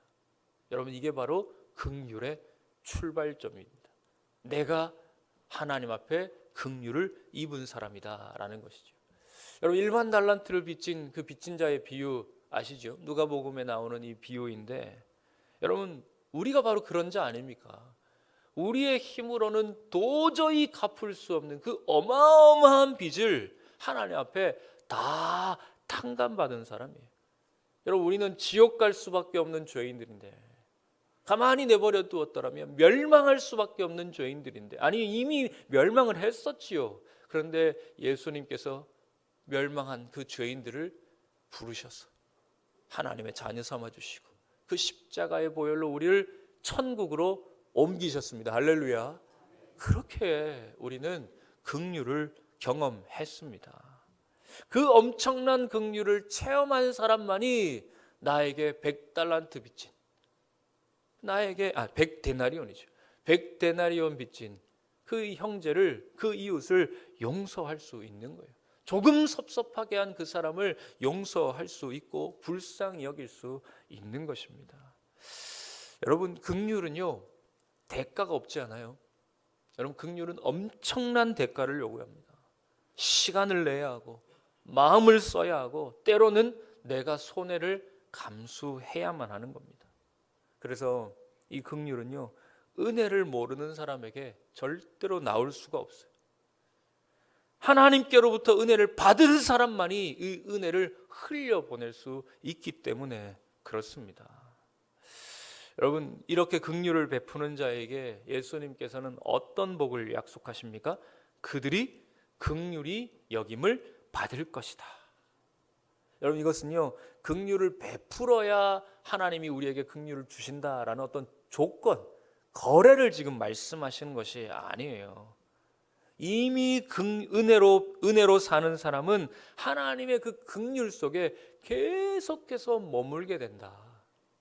다시 말하면 다른 사람을 품을 줄 아는 사람은 계속해서 더 깊은 하나님의 품 안에 머물게 될 것이다. 이런 축복을 우리에게 말씀하신 것입니다. 여러분, 오늘 우리가 살아가는 이 시대는요, 긍휼을 베풀기보다 남을 정죄하고 선을 긋고 관계를 끌어버리는 것이 훨씬 더 익숙한 시대예요. 그럼에도 오늘 우리 주님께서 우리에게 분명하게 말씀하시죠. 긍휼히 여기는 자가 복이 있다. 여러분, 이 시대가 우리에게 요구하는 대로 살아가지 마시길 바랍니다. 오늘 예수께서 우리에게 말씀하시는 이 긍휼히 여기는 복, 그 복을 따라 살아가는 저와 여러분 되실 수 있기를 간절히 소망합니다. 그래서 2026년 이 한 해 동안 비판하고 정죄하는 자리에 서기보다 오늘 예수님께서 우리에게 말씀하시는 대로 하나님의 마음으로 품고 덮어주고 살려주는 그 긍휼의 복이 있는 저와 여러분이 되실 수 있기를 주님의 이름으로 간절히 축원합니다. 자, 계속해서 우리 8절 말씀 함께 읽겠습니다. 시작.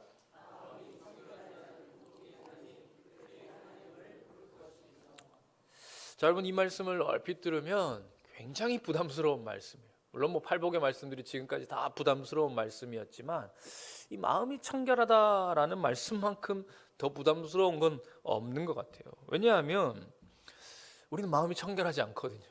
여러분 우리가 세상 50년, 60년, 70년 살다 보니 마음이 점점 깨끗해지는 게 아니라 어때요?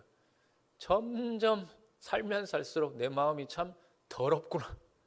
내 마음에 생각하는 것이 어찌 이렇게 더러운지, 우리가 그걸 깨닫고 살아가다 보니까 마음이 청결한 자가 하나님을 본다라는 이 말씀이 너무너무 부담스러운 거예요. 그래서 이 말씀은 참 나와 관계없는 말씀이구나, 그런 생각을 또 한편으로 하게 됩니다. 그런데 여러분, 예수님이 말씀하시는 이 청결하다라는 것은 헬라어로 카타로스라고 하는데, 이 말은 여러분 더럽지 않다라는 말이 아닙니다.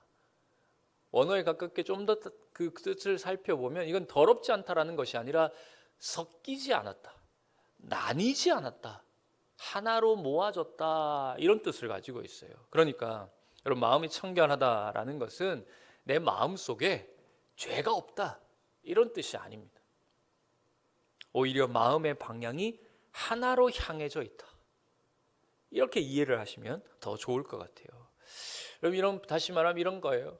겉으로는 하나님을 믿습니다, 하나님을 섬긴다라고 말은 하는데 세상에 나아가서는 세상도 따라가는 거예요.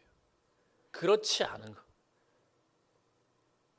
입술로는 믿음을 고백하지만 마음으로는 여전히 욕심이 가득한 상태, 그렇지 않은 거. 마음이 하나로 모아져 있는 거.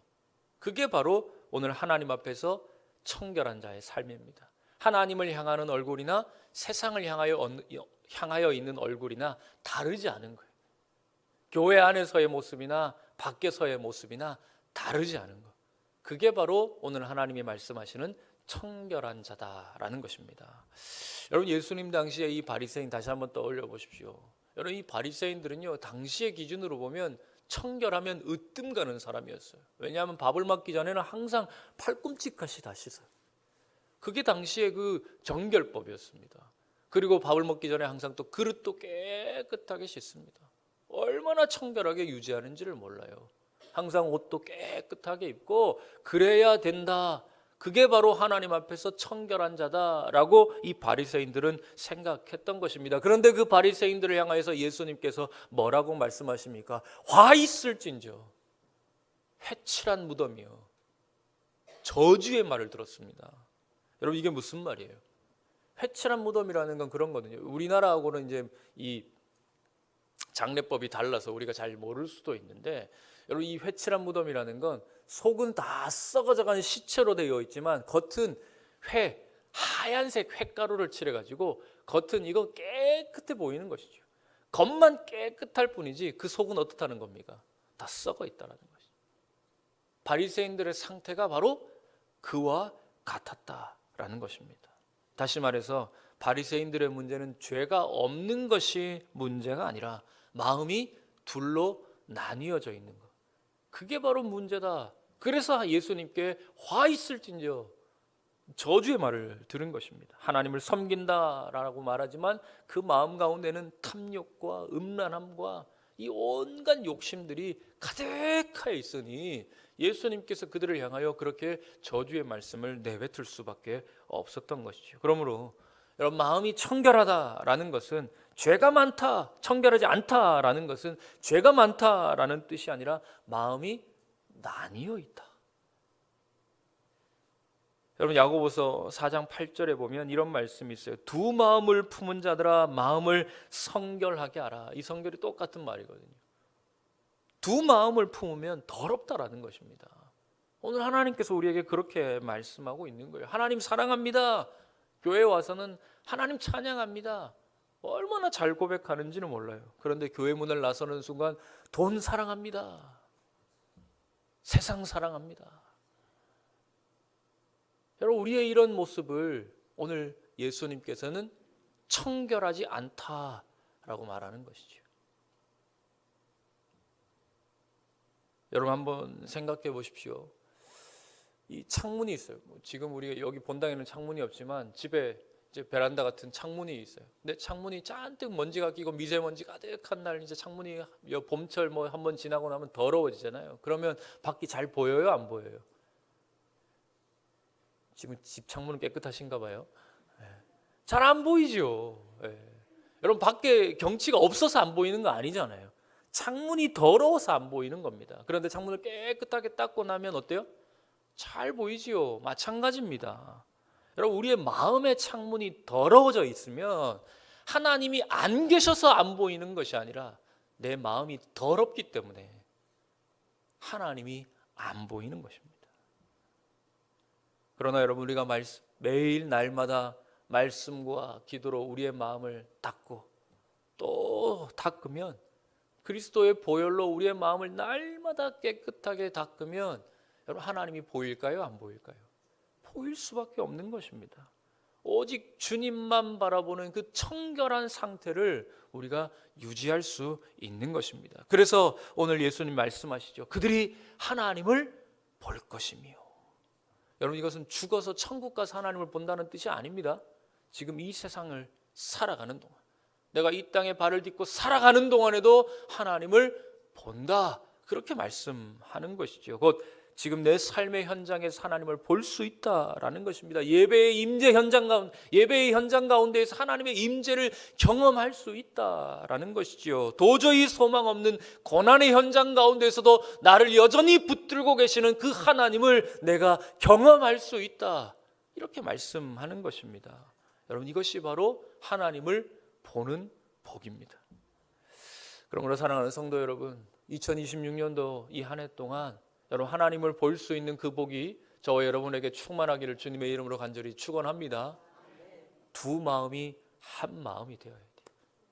하나님 앞에서 나뉘어 있는 마음이 오직 하나님께로만 향하여 있어야 하는 것입니다.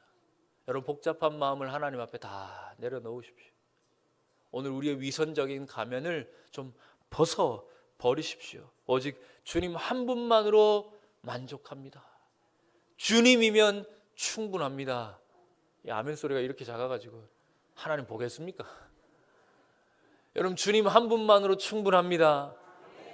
여러분 그러한 자가 오늘 하나님을 볼 것이다 말씀하고 있습니다. 2026년 한 해 동안 여러분의 가정과 일터에서 모든 삶의 자리에서 살아계신 하나님을 생생하게 볼 수 있는 그 경험하는 그 복이 오늘 우리에게 충만하기를 주님의 이름으로 간절히 축원합니다. 우리 계속해서 마지막 9절 말씀 우리 함께 읽겠습니다.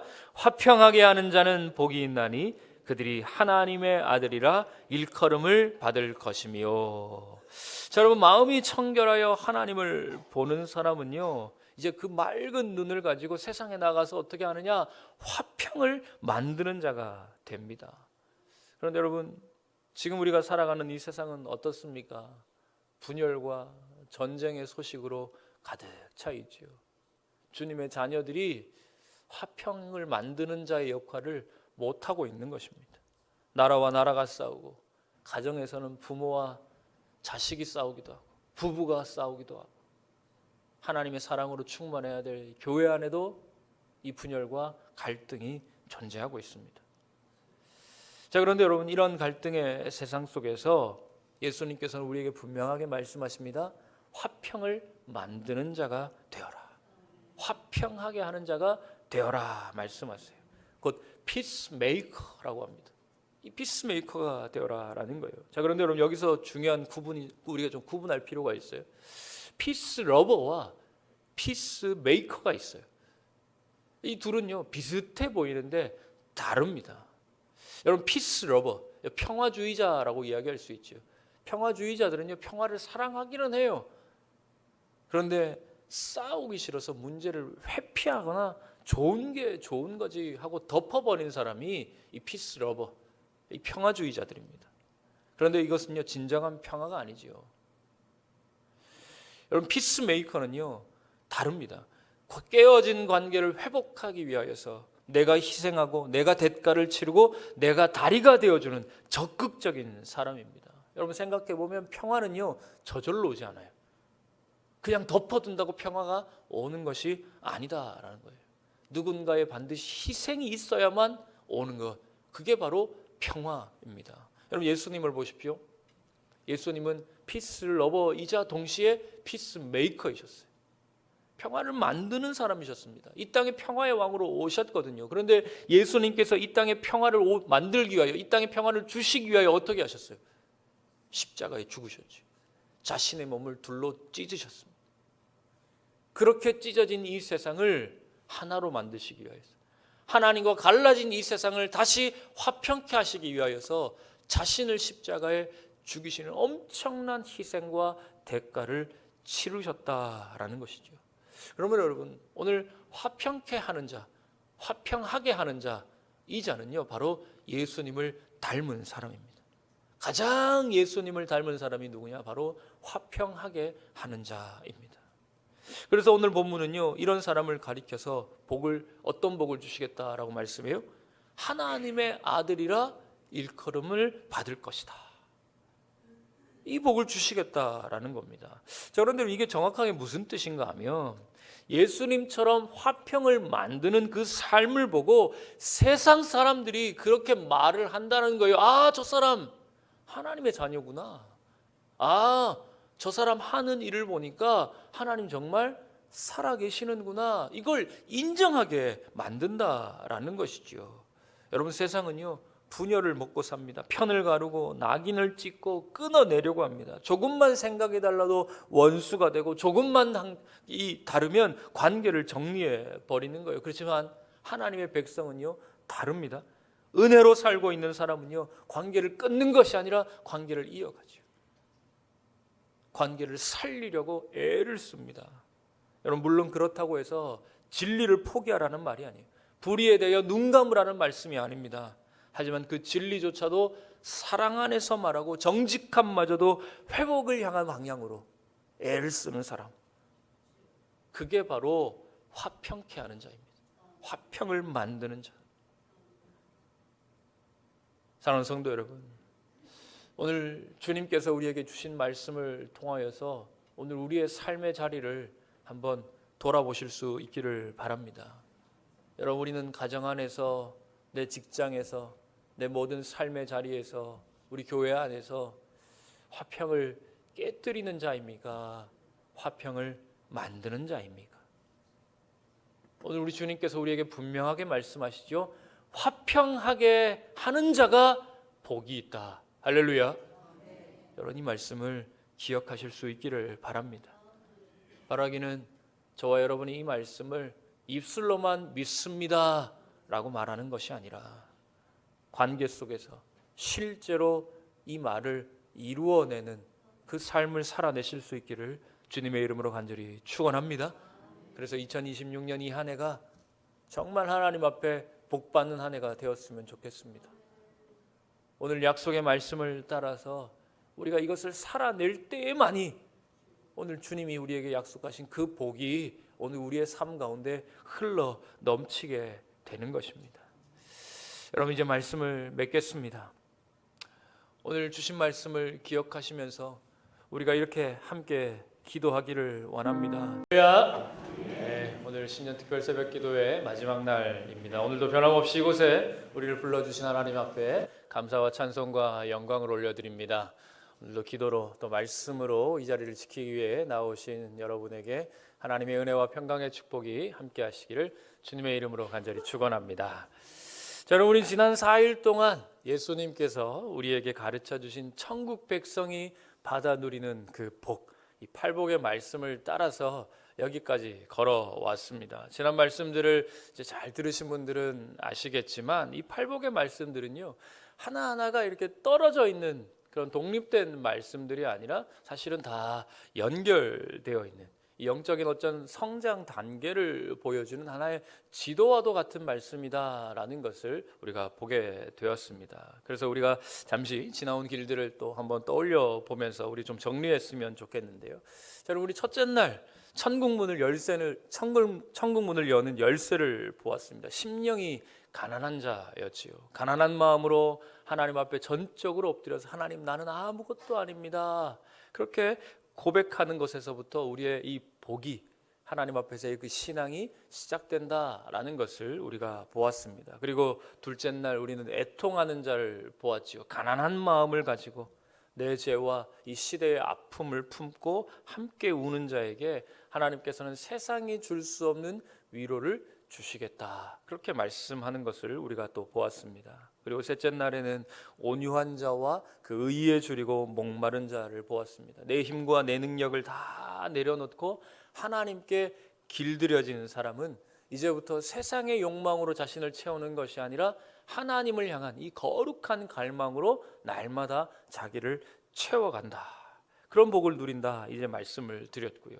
자, 이제 여기까지가 하나님과 우리 사이의 이 수직적 관계에 관한 그 말씀이었다면, 어제 우리가 보았던 말씀은 수평적 관계, 그 은혜가 흘러 넘치면 하나님의 긍휼을 입은 자가 똑같이 우리의 이웃을 긍휼히 여기고 두 마음을 품지 않고 청결한 마음으로 하나님을 보고 분열된 이 세상 속에서, 갈등이 가득한 이 세상 속에서 화평을 만드는 자, 그러한 삶을 살아가게 된다. 그래서 하나님의 아들이라 일컬음을 받을 것이다. 이 복을 우리가 함께 살펴보았습니다. 자, 여러분 어떻습니까? 지금까지 이 복을 살펴보면 심령이 가난하고 애통하고 온유하고 의를 갈망하고 긍휼히 여기고 마음이 깨끗하고 평화를 만드는 사람, 여러분 이 사람이 우리 주변에 있다면 여러분 이 사람 박수 쳐줘야 되지 않겠습니까? 뭐 하나 모자란 게 없고 부족한 것이 없으니 세상이 이 사람들을 보면 상을 줘야 마땅할 것 같습니다.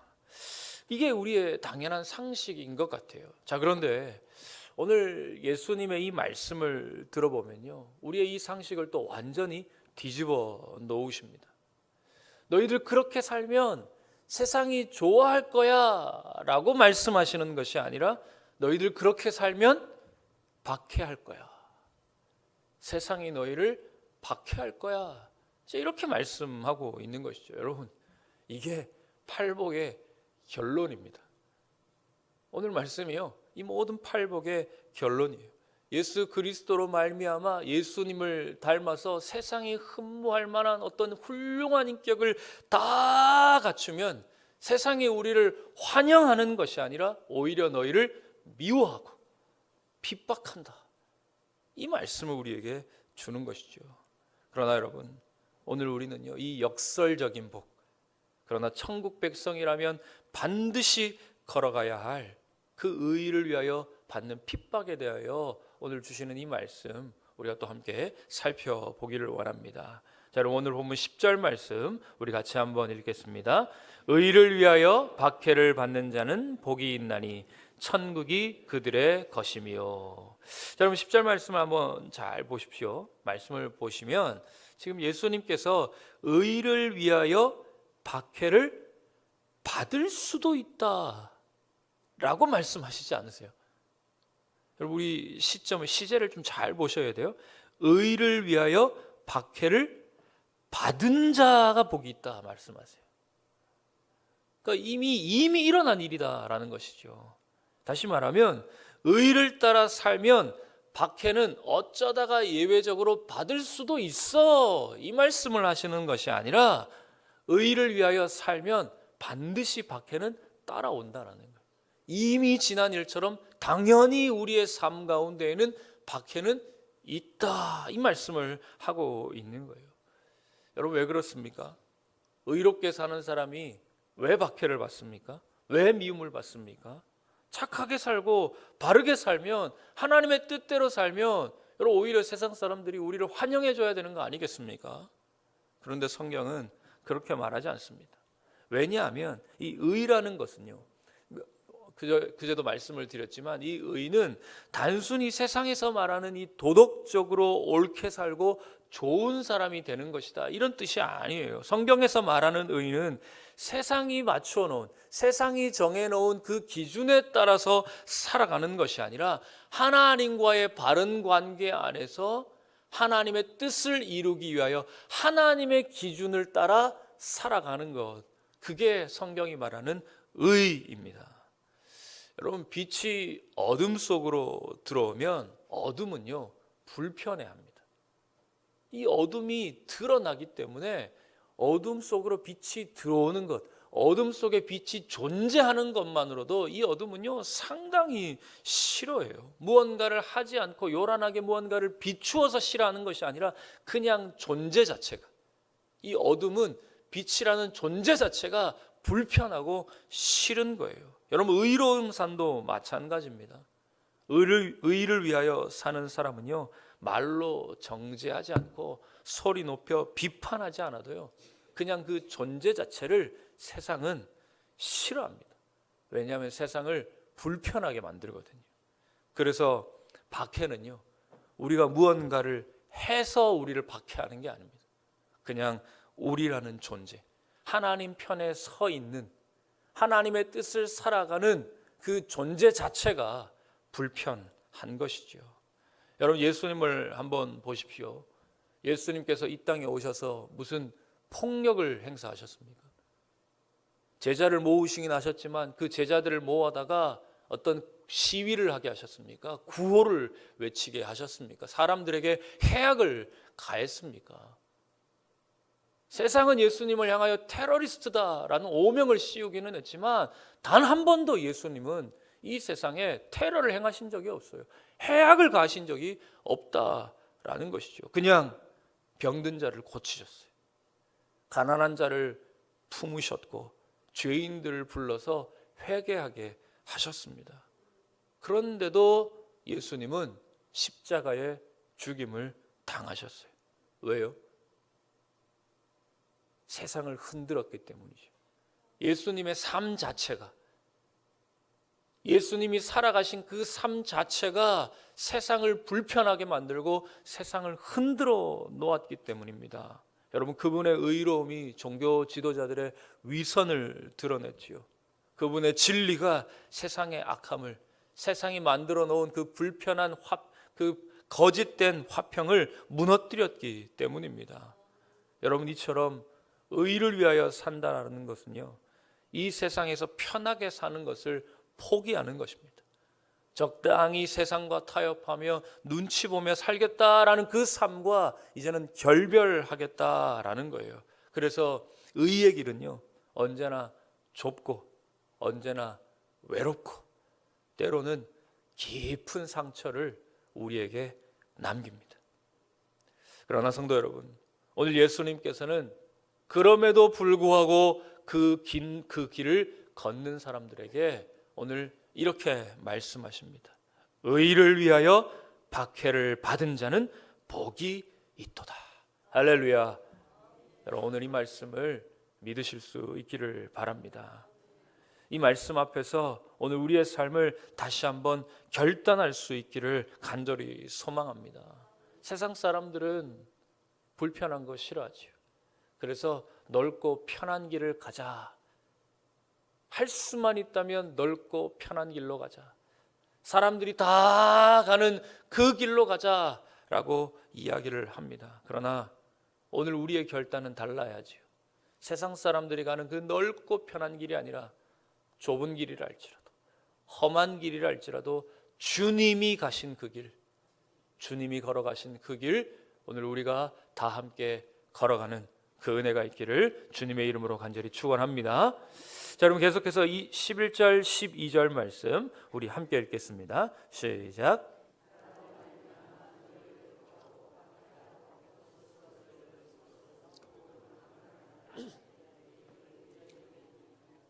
기뻐하고 즐거워하라. 하늘에서 너희의 상이 큼이라. 너희 전에 있던 선지자들도 이같이 박해하였느니라. 아멘. 자, 여러분, 11절 말씀을 보면 이제 의를 위하여 박해를 받는 것이 바로 나 때문이다, 바로 예수님 때문이다 라고 이제 구체적으로 말씀을 해 주세요. 예수님을 위해서 살다 보면, 예수님이 말씀하신 그 복음의 진리를 전하다 보면 당연히 이 땅에서는 욕도 먹고 박해도 받고 거짓말로 너희들이 위협도 받게 될 것이고 그런 억울한 일도 당할 것이다, 이제 이렇게 말씀하는 거예요. 여러분, 초대교회 성도들의 그 삶을 생각해 보면 여러분, 이거 틀린 말이 아니죠. 예수님께서 하신 이 말씀 그대로 우리 초대교회 성도님들 여러분 히브리서 11장에 나와 있는 대로 톱으로 켬을 당하고 불에 태워 죽이고 사자들의 맹수들의 밥이 되기도 하고 이런 엄청난 일들 수도 없이 겪었습니다. 이건 결코 과장된 표현이 아니지요. 그래서 앞서 10절에서 말씀드린 것처럼 우리도 그렇게 살겠습니다. 우리도 그렇지 어렵지만 이 좁고 험한 길 따라가겠습니다. 그런 다짐 했지 않습니까? 그런데 여기까지는 우리가 이해할 수 있습니다. 어려운 일 당할 거야. 그래 우리 한번 그래도 걸어가 보자. 힘들지만 해보자 라고 마음 먹을 수가 있어요. 그런데 이어지는 이 12절 말씀을 보면요, 우리가 아무리 다짐을 했다라고 하지만 이 말씀은 솔직히 좀 받아들이기가 힘듭니다. 이해하기가 좀 어려워요. 자, 여러분 보세요. 12절 전반부에 지금 뭐라고 말씀하고 있어요? 기뻐하고 즐거워하라. 여러분 주님께서 우리에게 야 힘들어도 좀 참아. 견뎌야 돼. 내가 함께 하니까 좀 이겨내. 이렇게 말씀하셨으면 100번 이해하죠. 충분히 이해하지 않습니까? 어렵고 힘드니까 이해해야지, 우리가 견뎌야지, 참아내야지 라고 생각할 수 있는데 지금 주님 뭐라고 말씀하세요? 야 기뻐해야 돼. 즐거워해야 돼. 여러분 박해가 잔치도 아니고 무슨 혼인잔치도 아니고 무슨 박해를 받는데 기뻐하고 즐거워합니까? 이 무슨 말도 안 되는 소리입니까? 이 말씀은 우리의 상식으로는 도저히 받아들이기가 힘든 그런 말씀을 지금 하고 있는 거예요. 여러분 예수님께서 왜 이렇게 말씀하셨을까요? 박해를 왜 기뻐하고 즐거워해야 됩니까? 여러분 주님께서 하시는 이 말씀은요, 우리에게 이 감정적인 어떤 이 기쁨과 즐거움에 대하여 말씀하고 있는 게 아닙니다. 웃지 못하겠는데 야 웃어. 박해를 받을 때 야 울지 말고 웃어. 지금 이런 말씀하시는 거 아니거든요. 아픈데 아픈 척 하지 마. 이런 뜻으로 하시는 말씀이 아니라 박해를 받는 그 상황 자체에 대하여 우리의 시선을 바꾸어라. 우리 주님 이 말씀을 하고 있는 것입니다. 자, 여러분 주님께서 이 말씀을 통해서요, 박해의 의미에 대하여서 우리에게 완전히 다른 시각을 우리에게 보여주고 계세요. 여러분 세상은요, 박해를 당하면 이렇게 이야기를 합니다. 야, 네가 박해받는 건 네가 잘못했기 때문이야. 네가 박해를 당하는 건 너의 삶이 실패했기 때문이야. 이렇게 이제 우리에게 이야기를 하는 거예요. 그러나 오늘 주님께서는 이 말씀을 통하여 우리에게 다르게 말씀하시는 거예요. 아니다. 네가 박해를 받는 것은 네가 옳은 길을 가고 있다라는 증거다. 여러분 12절 말씀을 다시 한번 보십시오. 12절 후반부를 보면 예수님께서 이렇게 말씀하십니다. 너희 전에 있던 선지자들도 이같이 박해하였느니라. 여러분 이게 무슨 말일까요? 이게 무슨 말이냐면 박해는 낙오자의 표시가 아니다라는 거예요. 이것은 하나님의 편에 서 있었던, 하나님과 함께 그 길을 걸어갔던 공통된 이력이다. 박해는 영광의 상징이다. 너희 전에 있던 선지자들도 다 그런 삶을 살았다. 이 말씀을 하고 있는 것이죠. 여러분 구약의 선지자들을 한번 떠올려 보십시오. 여러분 그분들이 활동을 할 때 세상에서 환영받았던 분 누구 기억나시는 분 있으십니까? 물론 혜택을 받았던 몇몇에게는 환영을 받았을 수도 있습니다. 그러나 그 당시 누구에게도 이 선지자들 한 사람도 세상에게 환영받은 분이 없습니다. 박수 받으며 사역한 분 단 한 분도 없어요. 미쳤다 소리 들었고요, 잘못했다라는 말 날마다 들으며 살았습니다. 언제나 권력으로부터 핍박을 받았고 심지어 죽임을 당하기까지 했습니다. 하나님의 말씀을 전한다라는 이유로 이러한 고통스러운 삶을 계속해서 살아갔던 사람들이 바로 구약의 선지자들이었습니다. 그런데 중요한 것은 뭐예요? 세상으로부터는 그렇게 조롱을 당하고 핍박을 당하고 죽임을 당하기까지 했지만 여러분 성경을 보십시오. 하나님께서 그분들을 향하여 뭐라고 말씀하십니까? 너희들 그래서 실패했다라고 말씀하세요? 아니요. 너희는 하나님의 사람이다. 너희들은 하나님의 사람이다. 이런 평가를 하나님께서 그 선지자들을 향하여서 해 주셨습니다. 그러므로 여러분, 우리가 의를 위하여 박해를 받을 때 그 자리는요, 고립의 자리가 아니라 믿음의 계보 안으로 걸어 들어가는 자리인 줄 믿으시길 바랍니다. 여러분, 우리는 혼자가 아닙니다. 우리가 걸어가는 이 의의 길은, 핍박을 받는 길은, 박해를 받는 길은 홀로 걸어가는 길이 아니라 믿음의 선배들이, 수많은 우리의 믿음의 선배들이 이미 앞서 걸어가신 길이고, 하늘에서 우리를 바라보며 잘한다, 힘내, 박수 받으며 걸어가는 길인 줄 여러분 믿으시길 바랍니다. 그래서 오늘 예수님께서는 그렇게 살아가는 사람들을 향하여서 이렇게 말씀하고 계시지요. 하늘에서 너희의 상이 크도다. 할렐루야. 여러분, 이거 거짓 아닙니다. 절대로 예수님께서 과장되게 하시는 말씀이 아니에요. 오늘 이 길을 걸어가는 사람들을 향하여 하늘의 상이 크다. 여러분, 여기서 말하는 이 상은요, 이것도 우리의 오해를 좀 깨트릴 필요가 있죠. 우리는 상하면 반짝이는 거, 뭔가 값진 것들을 생각하시는 경향이 있는데, 지금 하나님께서 우리에게 주시겠다 하는 그 상은 그런 세상이 주는 그런 보너스 같은 것이 아니에요. 이 상은 하나님이 우리를 기억하신다라는 말씀입니다. 세상은 우리를 잊어버리고, 세상은 우리를 향하여 손가락질을 하면서 너 왜 그렇게 살아? 너 어리석게 왜 그런 길을 가는 거야?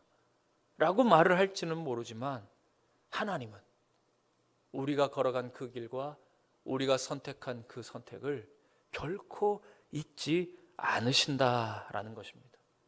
그러므로 오늘 예수님께서 하신 이 팔복의 이 마지막 8번째 이 복의 말씀은요, 이런 뜻입니다.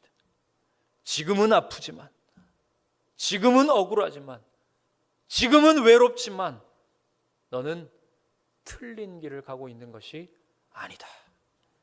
오히려 그 길이야말로 천국 백성이라면 마땅히 걸어가야 하는, 예수님을 따르는 자라면 마땅히 걸어가야 할 길이다. 그러므로 이 길을 걸어도 복이 있도다. 사랑하는 성도 여러분, 오늘 우리가 이 땅에서 예수님 때문에 흘리는 그 눈물, 예수님 때문에 당하는 그 억울함, 예수님 때문에 내가 포기한 그 이익들, 하나님은요 단 하나도 잊지 않으십니다. 오늘 내가 흘리는 그 눈물 한 방울까지도 하나님께서는 하나님의 병에 다 담으시고, 나중에 우리를 천국으로 부르셨을 때에 그 눈물로 우리를 깨끗하게 씻어 주실 것입니다. 여러분, 우리 마지막으로 로마서 8장 18절 말씀 우리 함께 읽겠습니다. 시작. 생각하건대 현재의 고난은 장차 우리에게 나타날 영광과 비교할 수 없도다. 할렐루야. 여러분, 아멘이십니까?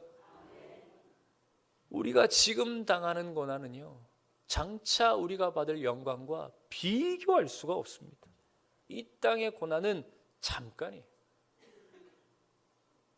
여러분, 이 땅의 삶 길어봐야 100년입니다.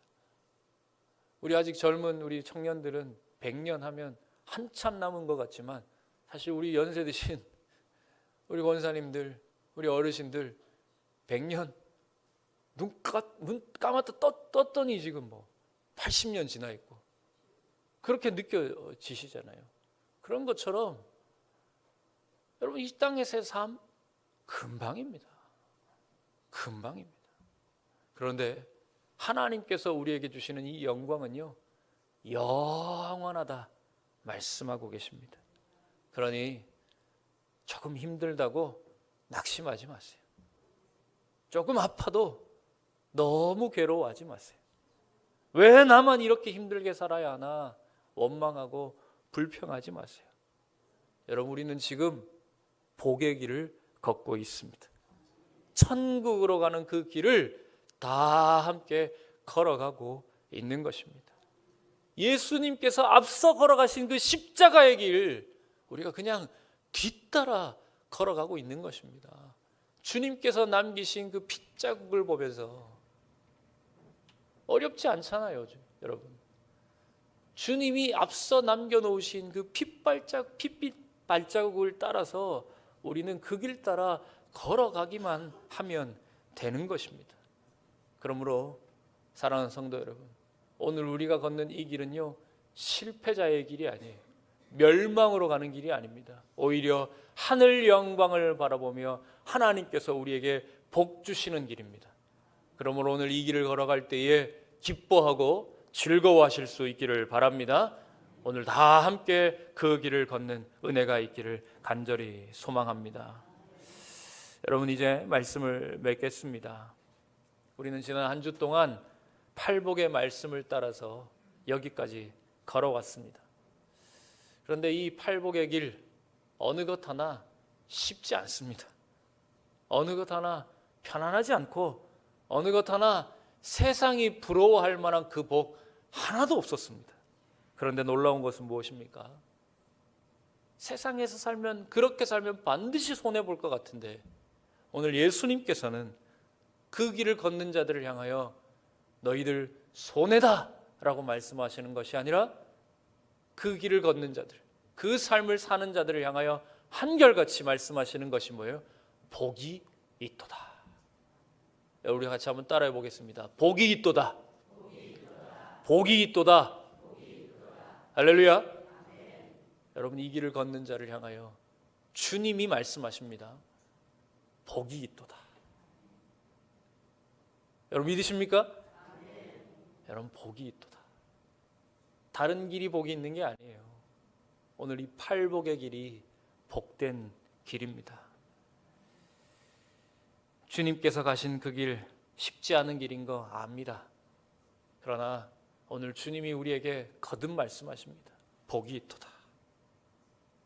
세상이 뭐라 해도, 결과가 내가 생각한 것과 달라도 주님은 이 길이 복되다, 분명히 말씀하십니다. 오늘 그 말씀을 믿고 주님께서 가신 이 길 우리가 따라가겠습니다. 주님이 우리에게 보여주신 이 복된 길 우리가 함께 걸어가겠습니다. 그렇게 믿음으로 결단하며 다시 한번 우리가 세상 속에 살아갈 때에 이 복된 길을 놓치지 않는 저와 여러분 되실 수 있기를 주님의 이름으로 간절히 축원합니다.